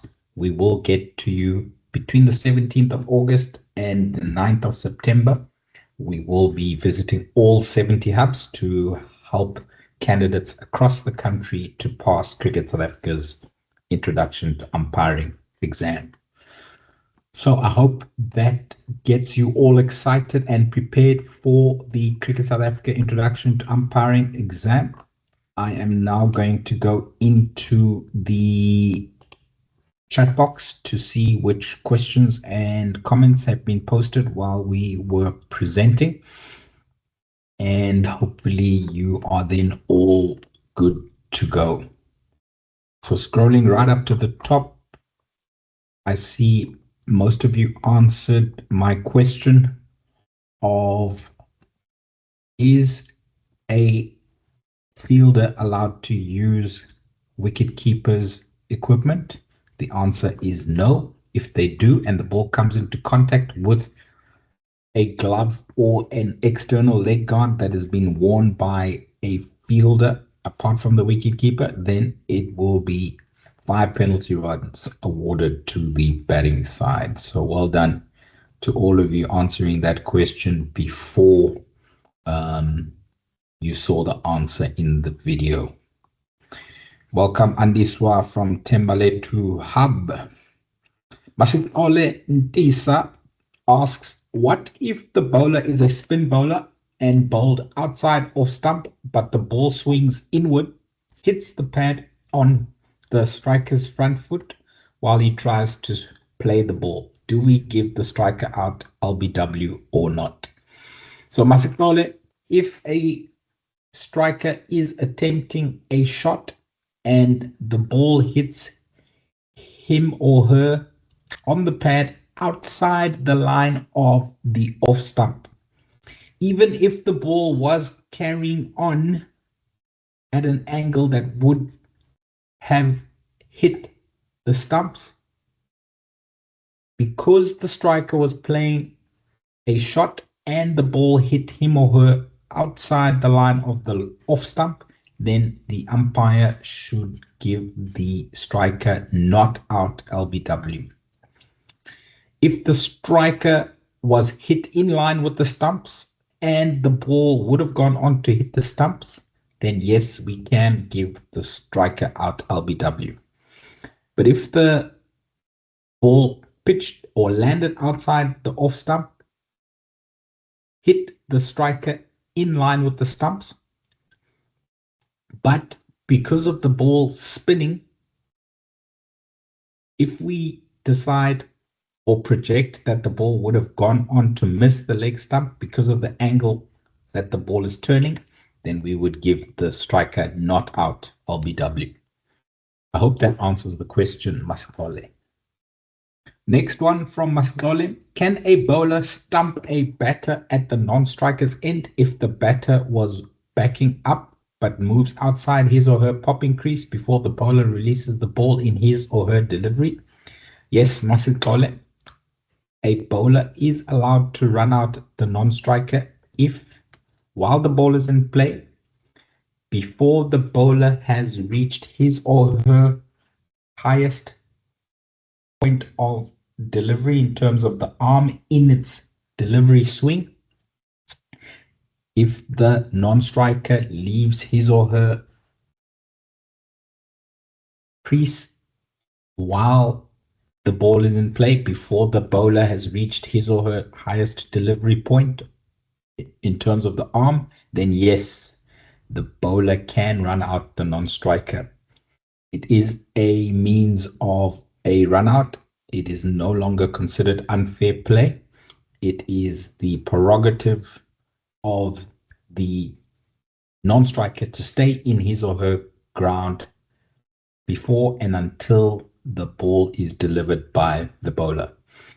We will go into more detail of that mode of dismissal in the level 1 course, which all of you, when you pass the intro exam, you will be invited in October to join us for Cricket South Africa's level 1 course and exam.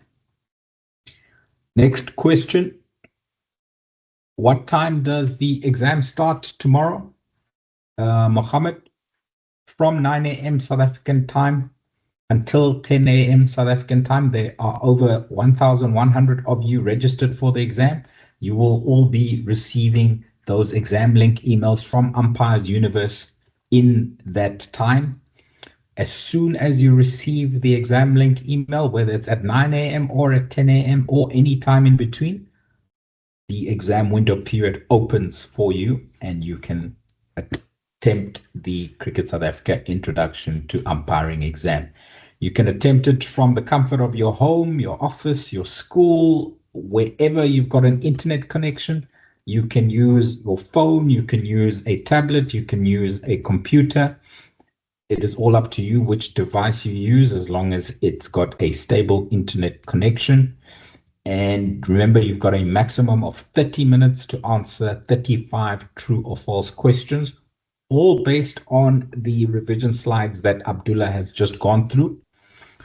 I will be getting that revision slides presentation from Abdullah, and I will post a link to that document for you to download in the next hour or so. I'll post it into our WhatsApp channel. Masitole asks, will the exam be written online? Yes, Masitole, I've just gone through a click-by-click demonstration, and it is only possible to attempt the exam online. It is not handwritten. And all you need to do, I can't show you on the website itself because you will see the questions. All you need to do for every question is select either true or false and then click on submit to go to the next question. Gedibone asks, should we only focus on things said on the revision for the exam?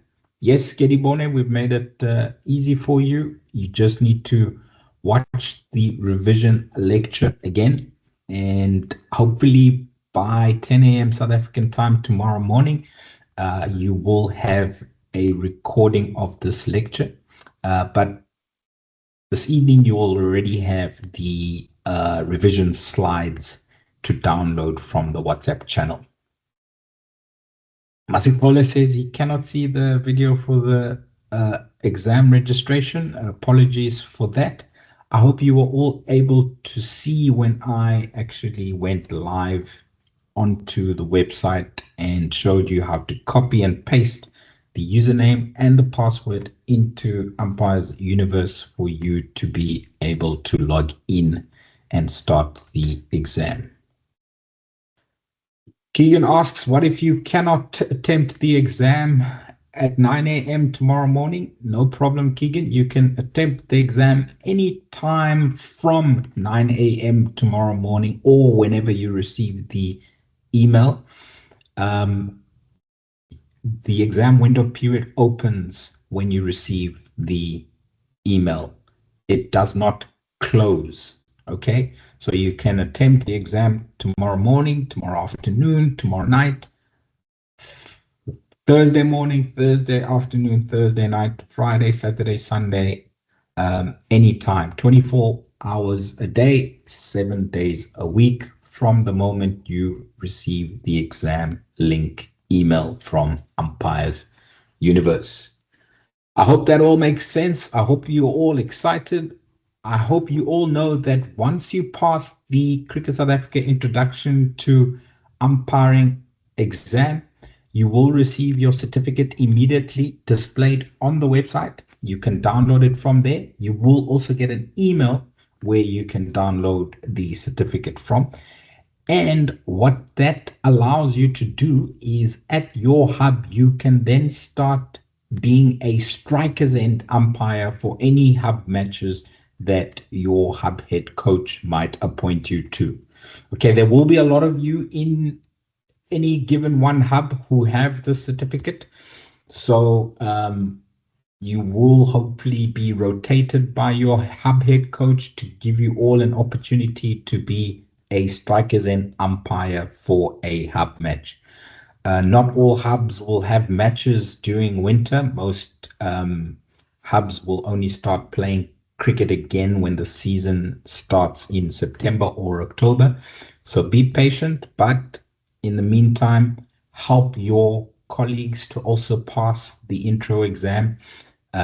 Keep doing any other courses that come your way, and then we will take you through the Cricket South Africa Level 1 course starting middle to end of October, depending on when the September intake candidates pass their intro exam. Great. I hope you're all excited. I hope you can all switch on your microphones and your cameras. We need to see who's all with us and who's all going to pass their exam tomorrow or in the coming days up until Sunday. And we also want to know who we're going to be seeing from next week when we visit the hubs. So please switch on your cameras, switch on your microphones, type into the chat box where you're from, scream, shout, wave, smile, wish each other all good luck for the exam. I'm sure you'll all do well. Thank you so much for joining myself and Abdullah. We wish you all the best for the exam, and we will see you from the 17th of August through to the middle of 9th of September as we go around the country helping everybody to pass. Boro mi Ilerta, you've got your hands up. Are you waving, or would you like to ask a question live? Ponce Mwekezi, you have unmuted your microphone. You've got your hand up. Do you want to ask a question, or are you waving good luck and goodbye? I'm waving. Okay, Mwekezi, you're waving. Thank you. Kronstadt is in the house. Tuduza is in the hub. Sidibeng is in the house. Tuduza, always. Petros, thank you for always supporting your candidates. King Williamstown, there's a lot of you. I'll be seeing you in late August. Kronstadt, Alice, I'll also be seeing Alice in late August. Wesa, Abdullah will be at Wesa. So we're looking forward to meeting all of you. Actonville, thanks for joining us. All the best for the exam, guys. You'll get the emails tomorrow morning. Thank you and goodbye. Bye. Bye.